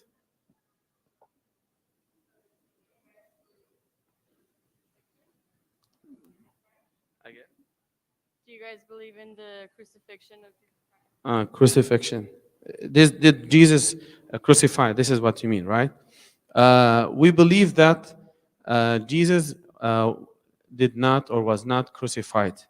And what we believe as Muslims, as what the Creator told us in the Quran, in the Holy Book, that when they wanted to kill or crucify Jesus, Allah lifted him and raised him. The God raised him, and we believe as Muslims that at the end of the day, at the end when the day of judgment approaching, Jesus will come back and we will follow him.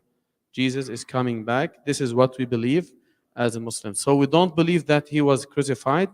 In the Quran, Allah indicated that there's someone was looking same as him, and it seems to his enemies that it was Jesus, but then Allah lifted him and he will return back to this worldly life. So this is what we believe. So we believe that Jesus was not crucified.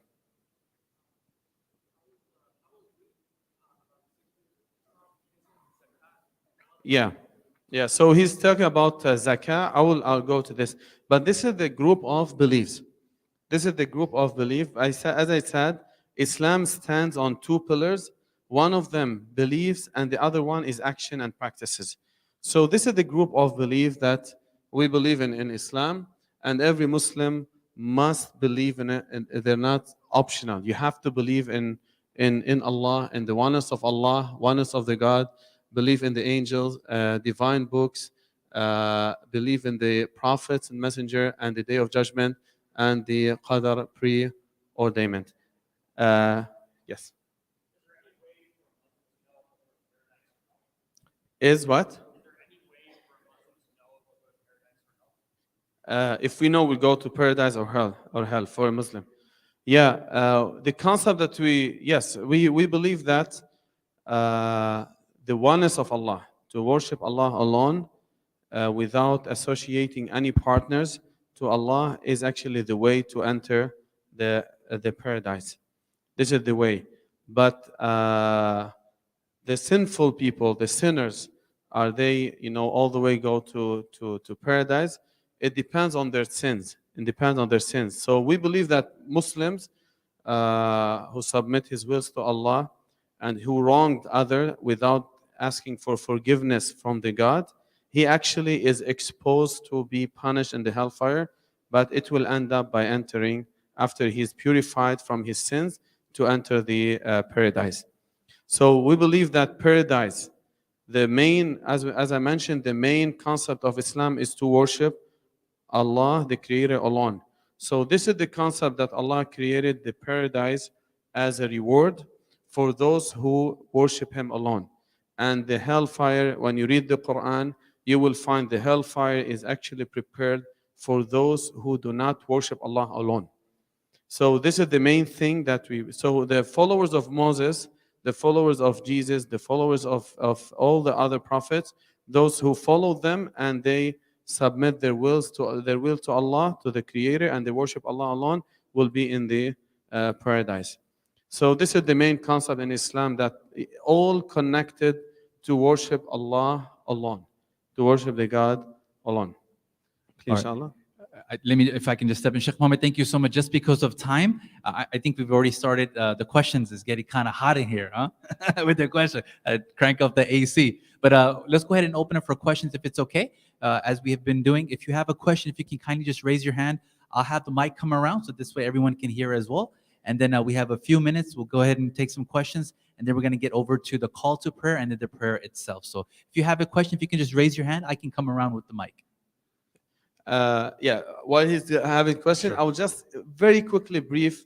As I said, Islam stands on belief and action practices. So this is the practices that we are doing them. We have, this is what the brother mentioned about zakah.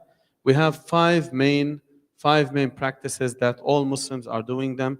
One of them is called shahada. So the first thing is shahada, which is testimonies, to say verbally, I bear witness that there's no God except Allah. I bear witness that Muhammad is his messenger.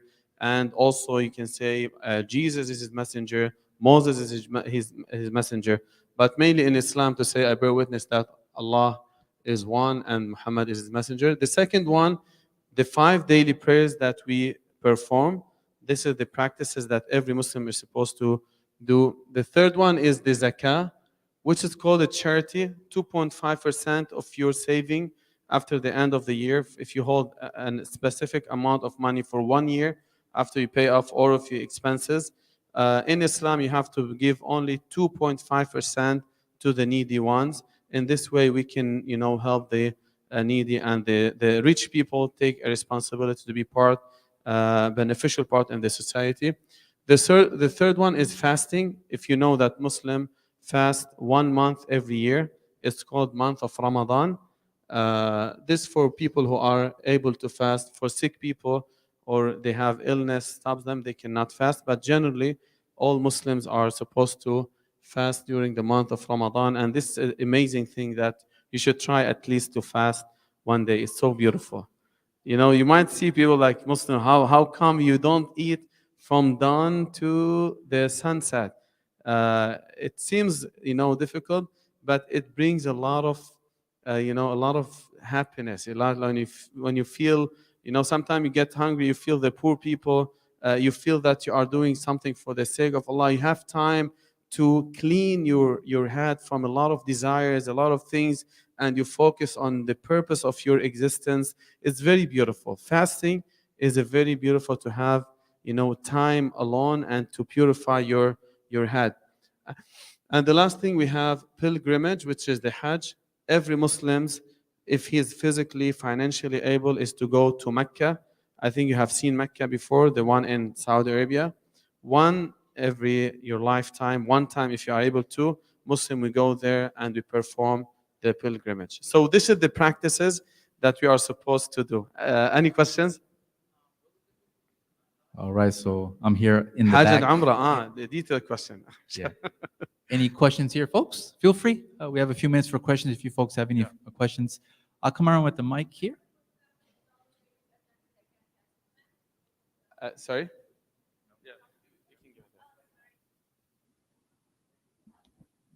Why the Muslim no believe in the Second Testament? Why we don't believe in? We believe in the Bible as a Bible. We believe, but what we will believe as Muslims, that the Bible that was sent to Jesus being modified and changed. So, but we don't reject all the instructions of the Bible. So whatever instructions, because sometimes you will find some things like opposing the character or manners of the prophet, we know that this is being added by human being. So we believe that the Bible that was sent to Jesus is not the same as the current one. But we don't reject all the stories and we don't reject all the instructions of the Bible, but we believe the Quran is preserved since the Prophet Muhammad. And as I said, part of our belief, we have to believe that there is a Bible that been sent down to Jesus. We believe in that. But is it the same? We believe that no, it is being modified. That's why we believe in the Quran, and the instructions of Quran, it goes accordingly, in a way that matching a lot of what is being in Bible. So we don't reject it all, and we don't believe that this is the same Bible being sent to. This is the same for the Torah and all other books. Yes. I have a question here. Here I come.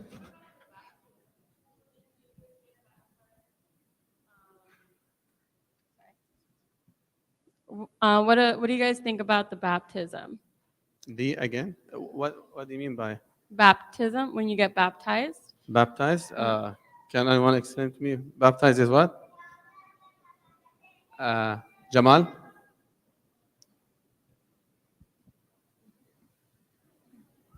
Yeah, maybe Sheikh Jibril can help with this. Sheikh Jibril is one of our imam and teachers. We have. Okay. You asked about the baptism. All right. So the concept of the baptism. Okay. Before I begin, my name is Jibril Spate. I am a professor at Chapman University. My students are way in the back there, so just still look at me. So the concept of baptism is what? The idea is that there is, I think, if you have to go through a bathing, right, and then for the idea of submitting oneself back to following Jesus. Is that right? Based upon the idea that there is a need of cleansing of original sin. Is that right? In Islam, that whole thing is called atonement, right? In Islam, we don't believe in the idea of atonement. What does that mean? It means that, and as Muslims, we believe that once a person is born, they have no sin. There's nothing on them. And so therefore, when a person reaches a certain age, their actions are becoming now held accountable for them. And so we, as Muslims, we don't view the idea of someone carrying or burdening the sins of all of humanity. And in fact, in the Holy Quran, it mentions that no soul bears the burden of other people's wrongdoings. And so that's what makes us unique in that way. So once again, I need, as Sheikh Imam Muhammad mentioned, one of the things about us is that we love Prophet Jesus. He is one of the greatest prophets. There were some differences between us and, of course, Christianity. This is one of them. This is one of them. So I hope that helps you. Thank you. You're welcome.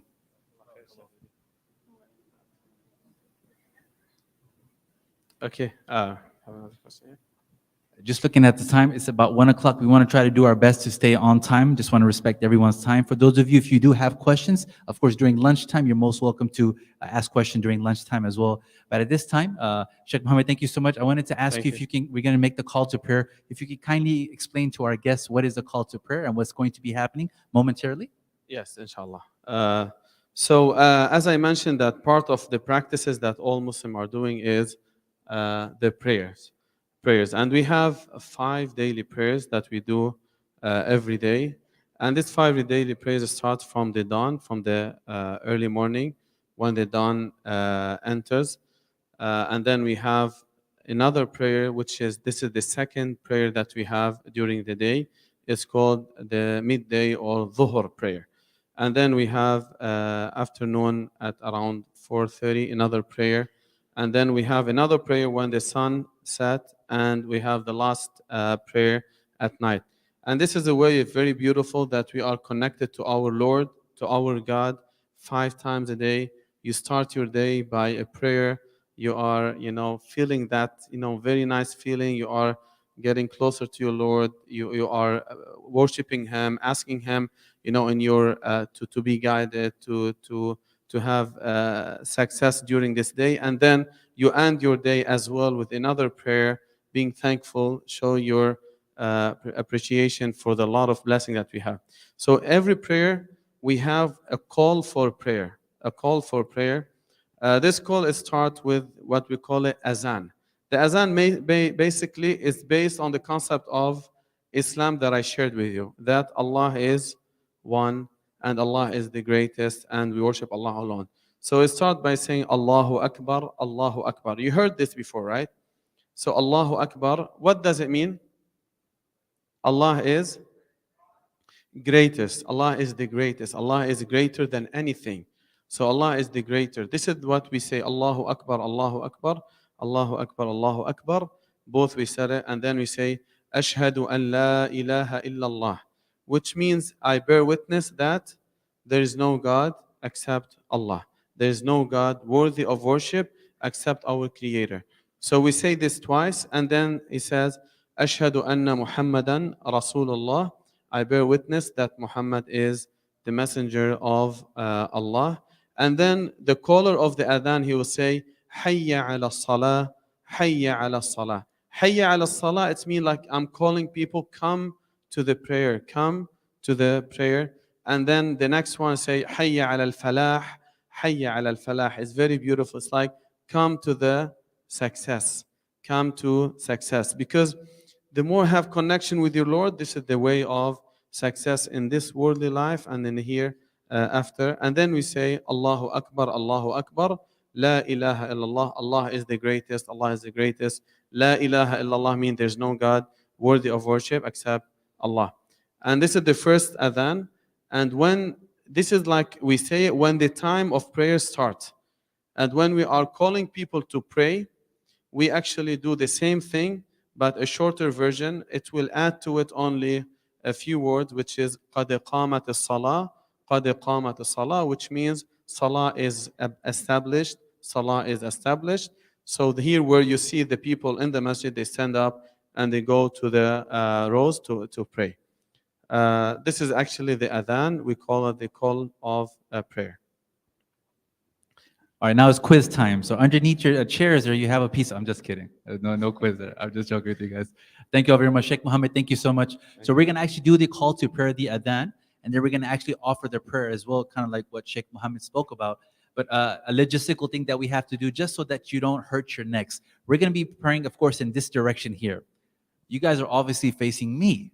So it'll be kind of hard for you to turn. So what I'm going to request to everyone, if it's okay, we're just going to pivot a little bit. You're just going to turn your chairs if you like, or yourself, and we're just going to face this way if that's okay, just to make it easy for everyone. Yeah. So do you know this way is directed to where? Why, for example, we are praying to this direction, not to the other direction? Anyone knows? Huh? Mecca, yes. Actually, this place is directed to Mecca, to, Mecca, right? In Saudi Arabia. So all Muslims around the world, any place we go, when we want to pray, we direct ourselves toward Mecca in Saudi Arabia. So all right, it's perfect. So we're gonna just one thing here. Of course, when we pray, we're gonna probably use up the first 2, maybe 3 rows. You guys are totally fine right now. Don't worry about it. After the call to prayer, if it's okay, just because the congregation is gonna line up, I'm just gonna ask everybody for the first maybe 2 to 3 rows up to here. We're just gonna scoot back just a little bit, but you guys are okay right now. So doing the call to prayer is our young brother here, Muhammad Amin. He's 18 years old. He actually just completed memorizing the entire Quran. And of course, the Arabic language, which is over 6,200 verses, right? He's majoring in computer science in Fulton College right now. And he's one of our students, and if I'm not mistaken, instructor here at the Quran program that we have as well. I'm going to encourage him to, of course, make the call to prayer, the adhan. Just want you guys to listen to it. Some of you, if you'd like to close your eyes and listen to it, you're most welcome. If you want to record, you're most welcome. It'll just be about a few minutes. Muhammad?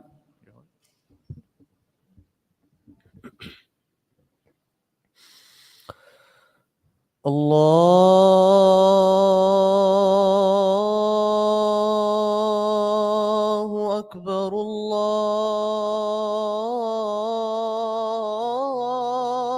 أكبر الله أكبر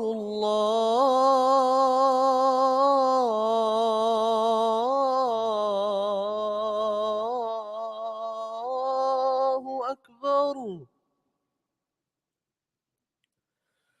أشهد أن لا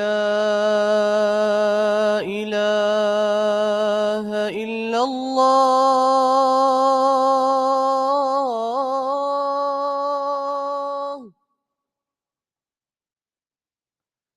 أشهد أن لا إله إلا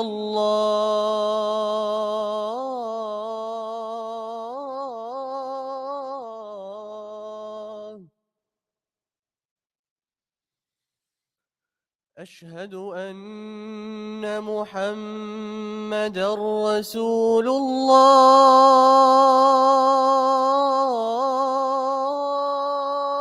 الله أشهد أن محمدا رسول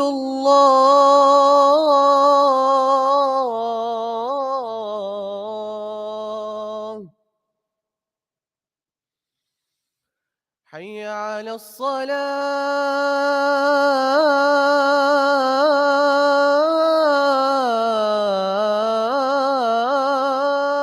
الصلاة حي على الصلاة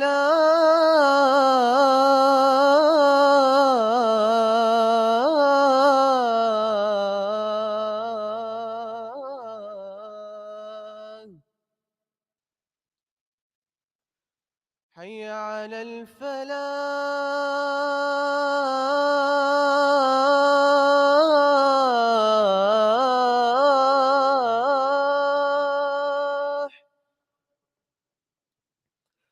حي على الفلاح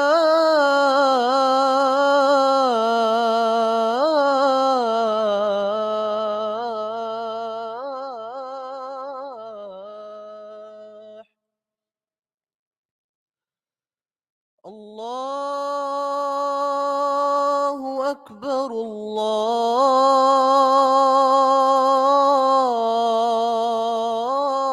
الله أكبر لا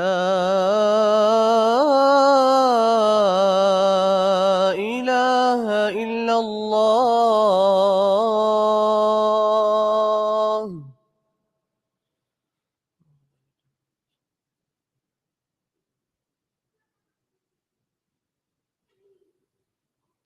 All right, Muhammad Amin, thank you so much. 18 years old. That was the call to prayer.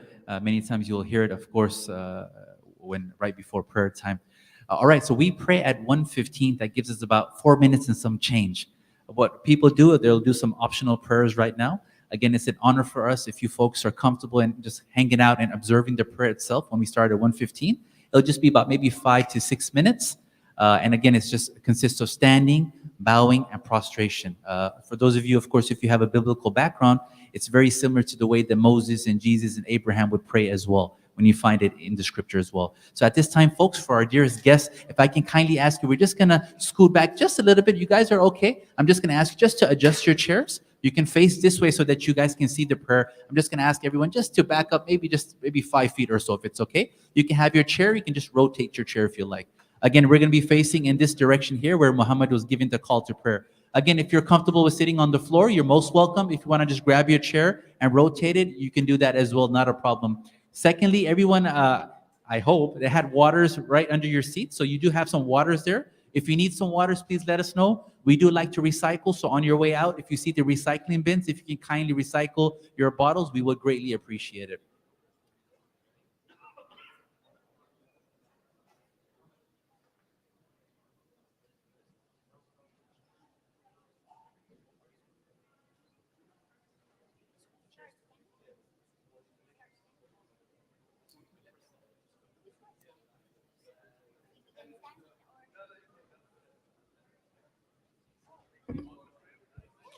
More.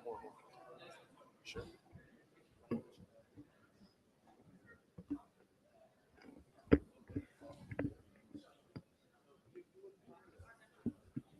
And for our guests, if I think some of our guests expressed they might want to pray. If you want to join the prayer, you're most welcome to join. The gents are going to be right over here. The ladies are going to be right over there. So if you want to join the prayer and experience that as well, you're most welcome to do so. Again, we start at 1:15. Right now, what's happening is some optional prayers. Think of it as extra credit. You know, as much extra credit as you get is good for you. But then at 1:15, we're going to pray as a community. If you want to join the prayer with us, you're most welcome to do so. Again, the gents will be over here, and we have the ladies spread out here as well. Again, if you want to just sit down and observe the prayer, you're most welcome. It'll be about maybe 5 to 7 minutes.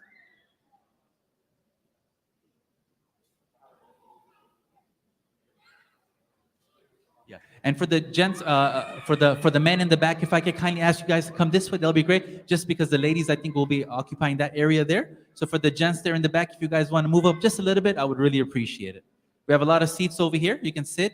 You can sit on the carpet, not a problem at all. Again, maybe like a minute and a half, and then we're going to get started with the community prayer. If you want to join us, you're most welcome. Again, the gents will be up here, the ladies right there in the back. And then, of course, seating is here as well.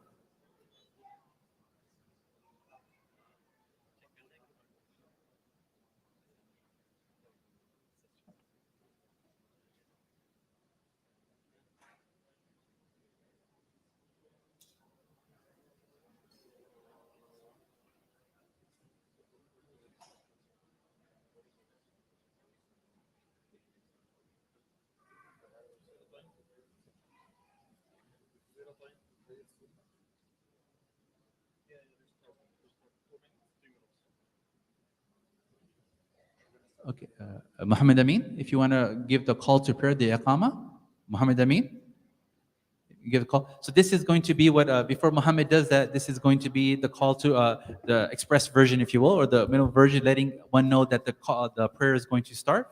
And then you're going to have the religious director, Sheikh Muhammad, as starting the prayer by saying Allahu Akbar, by raising his hands and tying his hands, right? And then the prayer will commence, it will start. Again, it will be about 5 minutes consisting of standing, bowing, and prostration. For the most part, this is a silent prayer. So just during the transitions and the movements, that's when you're going to hear them glorifying God. But besides that, it's going to be a silent prayer. Again, if the gents want to join, you're most welcome to join here. And the ladies are there as well. If you just want to hang out, you're most welcome as well.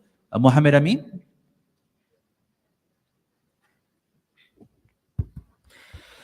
الله أكبر الله أكبر أشهد أن لا إله إلا الله أشهد أن محمدا رسول الله حي على الصلاة حي على الفلاح قد قامت الصلاة قد قامت الصلاة الله أكبر الله أكبر لا إله إلا الله.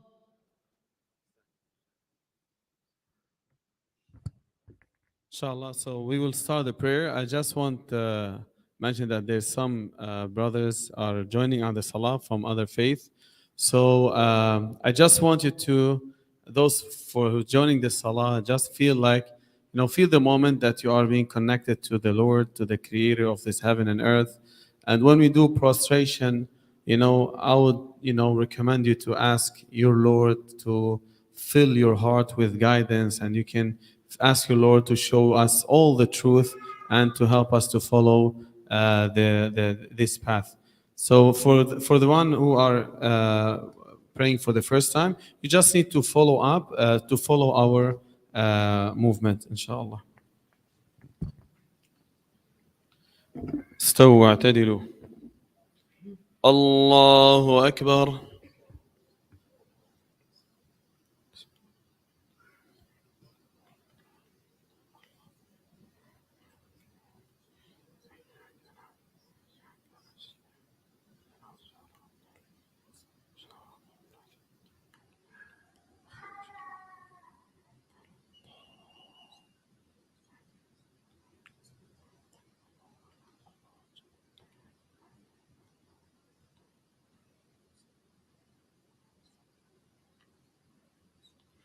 الله أكبر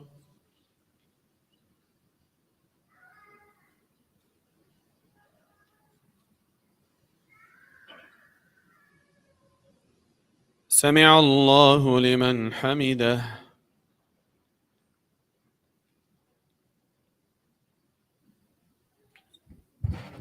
الله أكبر.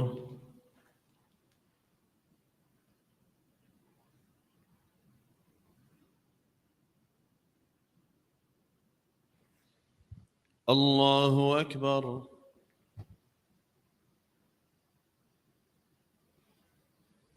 الله أكبر.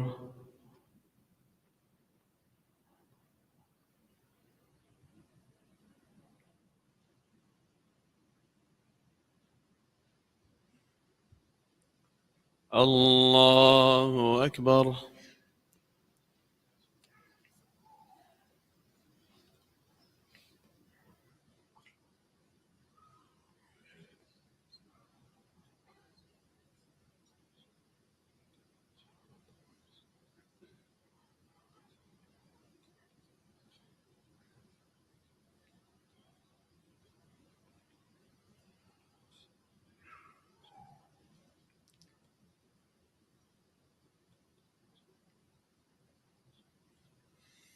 الله أكبر.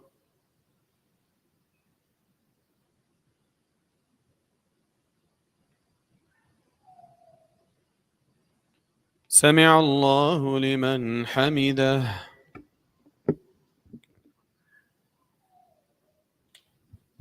الله أكبر.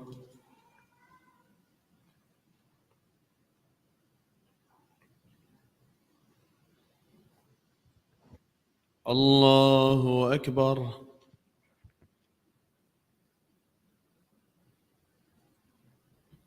الله أكبر.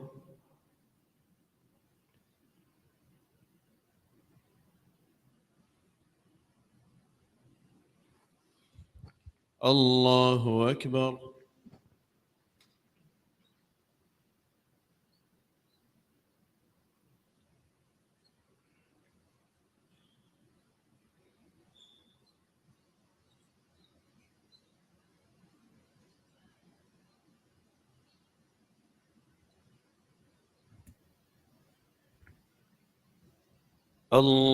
الله أكبر.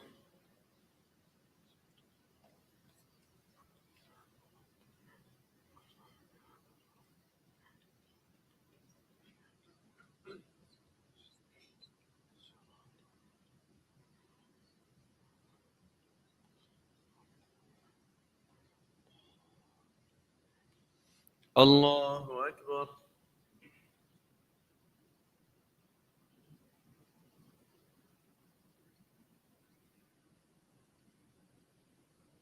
سمع الله لمن حمده.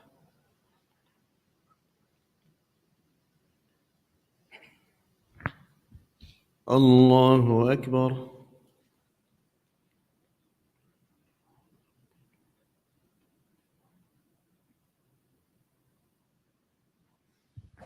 الله أكبر.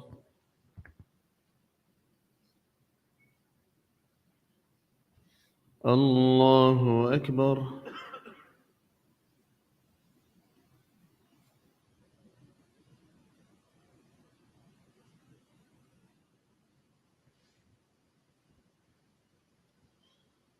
الله أكبر.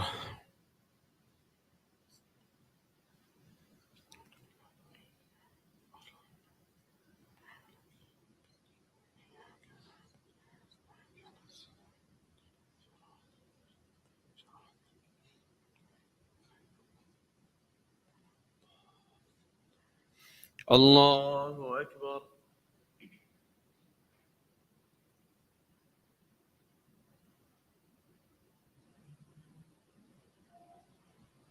سمع الله لمن حمده.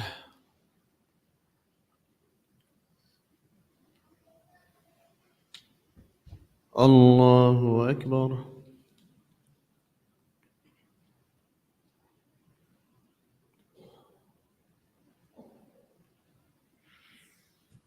الله أكبر.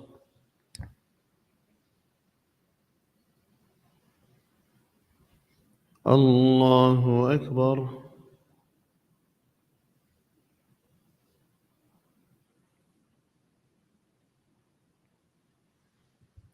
الله أكبر.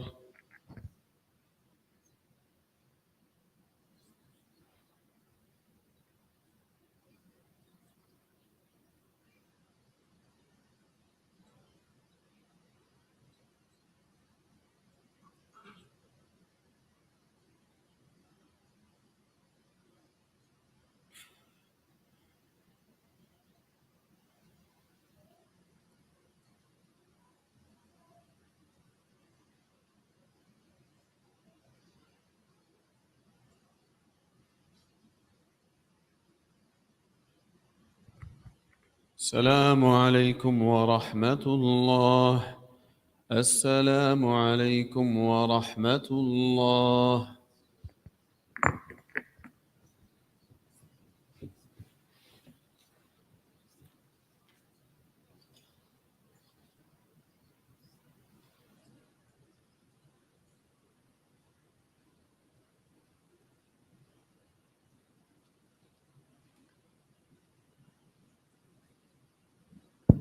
All right.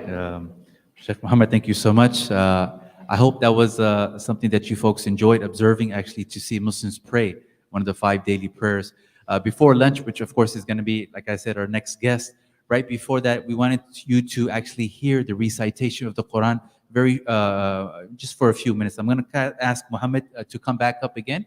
He's going to recite the Quran in Arabic. I just want you guys to listen to the Quran. Again, some of you, I know you might want to close your eyes. Some of you want to, whatever it is, whatever makes you feel comfortable, we want you to hear the recitation of the Quran. He will then also do the translation of that as well so that you can understand. He's going to mention, of course, the chapter and verse.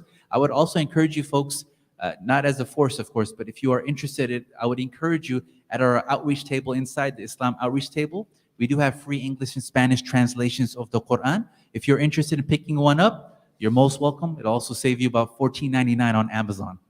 So you won't have to worry about getting down on Amazon. But it'll be free of charge if you guys are interested. Muhammad Amin, if I can ask you to come up. I told him they can record. I didn't even ask him. I'm so sorry. Is that okay? Okay, he gave permission. I'm so sorry. I should have asked him first. But again, if you want to record, you're most welcome. So I'll be reciting from the chapter of Mary from verse number 16 to verse number 34.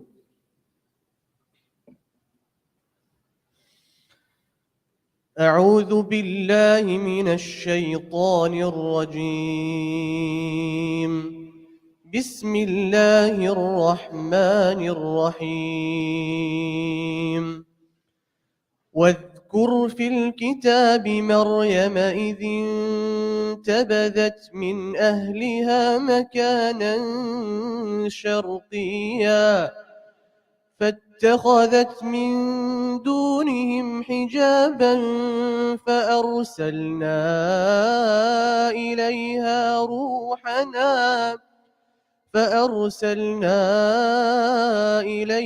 روحنا فتمثل لها بشرا سويا قالت إني أعوذ بالرحمن منك إن كنت تقيا قال إنما أنا رسول ربك لأهب لك غلاما زكيا قالت أنى يكون لي غلام ولم يمسسني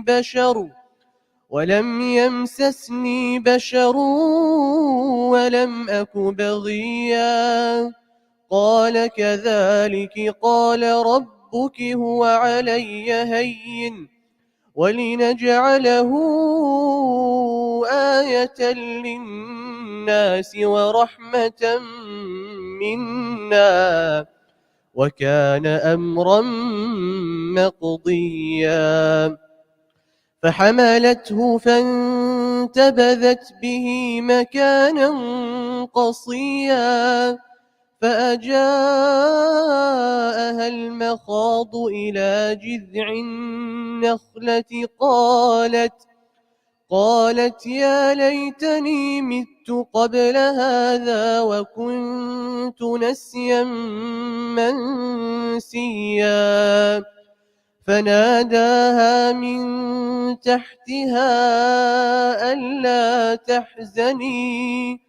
ألا تحزني قد جعل ربك تحتك سريا وهزي إليك بجذع النخلة تساقط عليك رطبا جنيا فكلي واشربي وقري عينا فإما ترين من البشر أحدا فقولي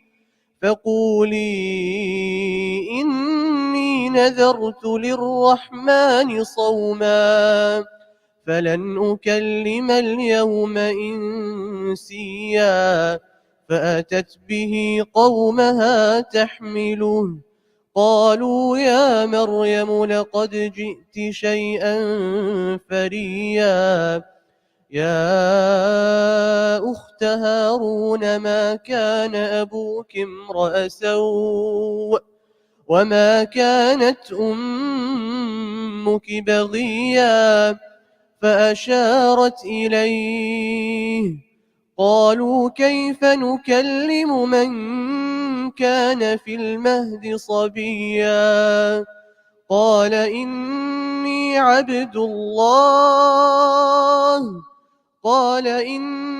عبد الله آتاني الكتاب وجعلني مباركا أينما كنت وأوصاني بالصلاة والزكاة ما دمت حيا وبرا بوالدتي ولم يجعلني جبارا شقيا والسلام علي يوم ولدت ويوم أموت ويوم أبعث حيا ذلك عيسى بن مريم قول الحق الذي فيه يمترون صدق الله العظيم. In the name of Allah, the most merciful and the most beneficial. And mention in the book the story of Mary when she secluded herself from her people to a place towards the east. Then she used a barrier to hide herself from them. Then we sent to her our spirit Jibreel, and he took before her the form of a perfect human being. She said, I seek refuge with the all-merciful God against you if you are God-fearing. He said, I am but a message bearer of your Lord sent to give you a boy purified. She said, how shall I have a boy while no human has ever touched me, nor have I ever been unchaste? He said, so it is. Your Lord said, it is easy for me, and we will do this so that we make it a sign for people and a mercy from us. And this is a matter already destined. So she conceived him and went in seclusion with him to a remote place. Then the labor pains brought her to the trunk of a palm tree. She said, oh, that I would have died before this, and would have been something forgotten. Then he called her from beneath her. Do not grieve. Your Lord has placed a stream beneath you. Shake the trunk of the palm tree towards yourself, and it will drop upon you ripe fresh dates. So eat, drink, and cool your eyes. Then if you see any human being, say to him, I have vowed a fast of silence for the all-merciful Allah, and therefore I shall never speak to any human today. Then she came to her people carrying him, the baby. They said, O Mary, you have committed something grave indeed. O sister of Harun, neither your father was a man of evil, nor was your mother unchaste. So she pointed towards him, the baby. They said, how shall we speak to someone who is still a child in the cradle? Spoke he, the baby, verily, I am the servant of Allah. He has given me the book and made me a prophet, and He has made me blessed wherever I be, and has enjoined salah and zakah upon me as long as I am alive. And he has made me good to my mother, and he did not make me oppressive or ill-fated. And peace is upon me the day I was born, the day I shall die, and the day I shall be raised back alive again. Thank you. Thank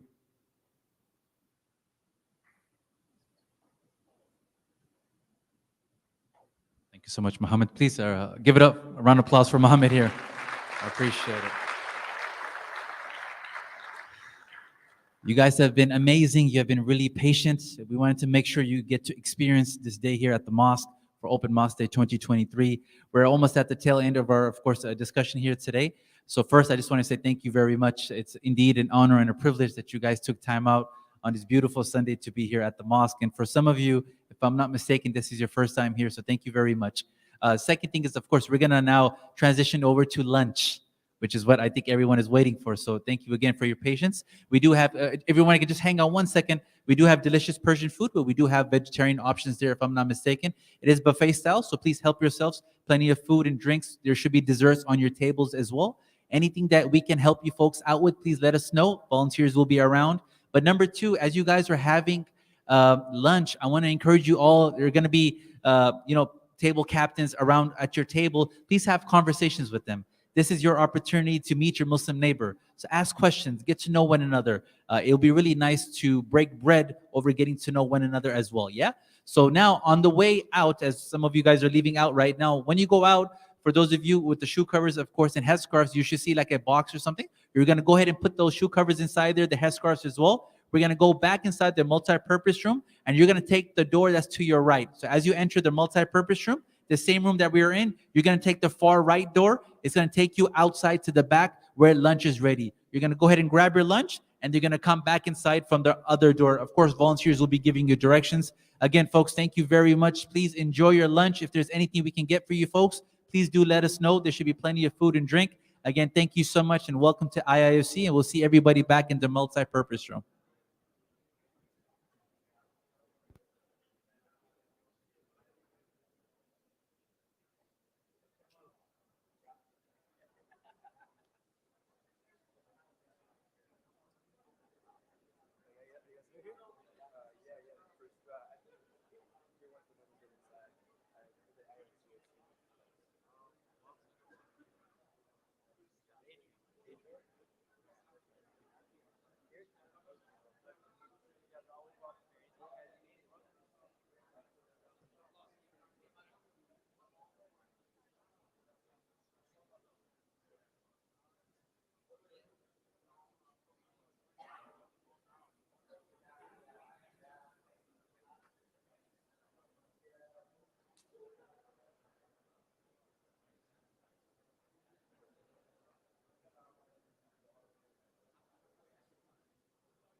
Over on the big beach for you to kind of change your mind. Also, you can go back to the natives. Also, that's short this way.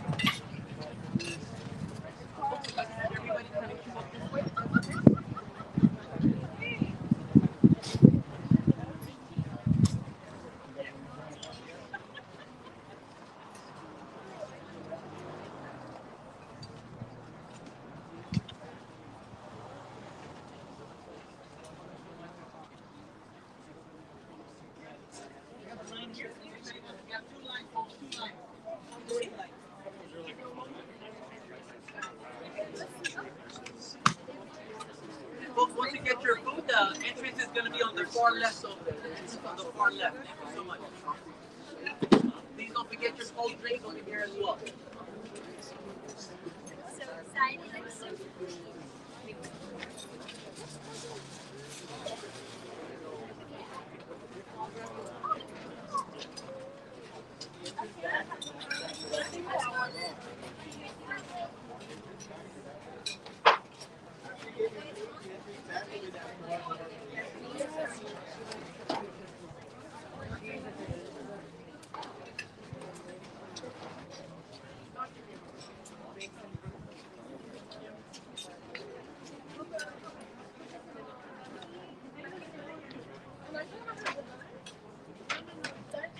Can we get the line coming back this way, please? Okay. Scoot down a little bit and make room for everyone. And then once we grab our drinks, the entrance back will be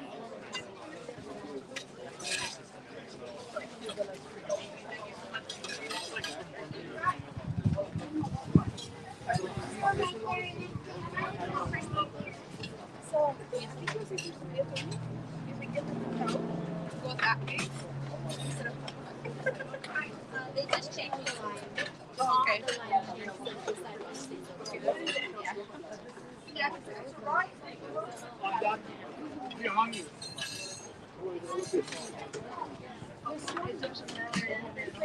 Yeah. Right. Any soda,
All right, folks. I hope everyone is doing great. Hope the lunch is going well. Again, folks, if we can get you anything, please help. Just raise your hands. We'll come around. We'll be more than happy. Enjoy yourselves. There's a lot of food. Should you like a second serving, you're most welcome. We have table captains all around with some vests. They're going to be joining you. If you have any questions, please feel free to ask them. Thank you so much.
Bismillah.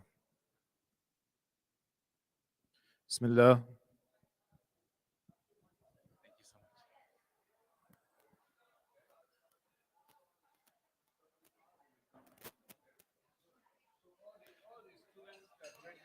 Thank you so much, ladies and gentlemen. Please enjoy your lunch. Again, if we can get you anything, please let us know. Many people around you with the vests of IAC vests, they're there to help you. They're here to answer any questions that you might have. Secondly, our stations here, please don't forget about our stations. They are open whenever you're ready in about maybe 5 or 10 minutes. We have a getting your name dead in Arabic station. We have a henna station for the ladies.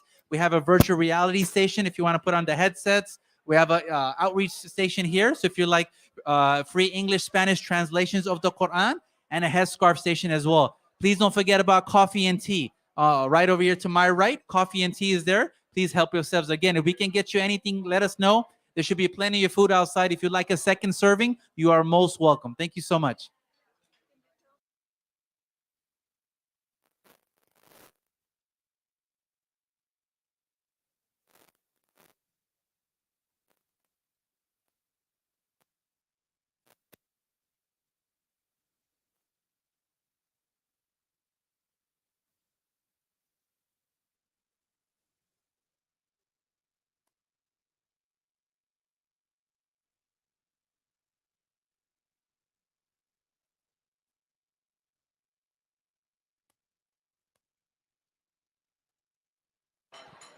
And again, folks, if you are finished with your meals, you can just leave your plates and utensils on the table. Not a problem. You can just leave them on the table. Thank you so much.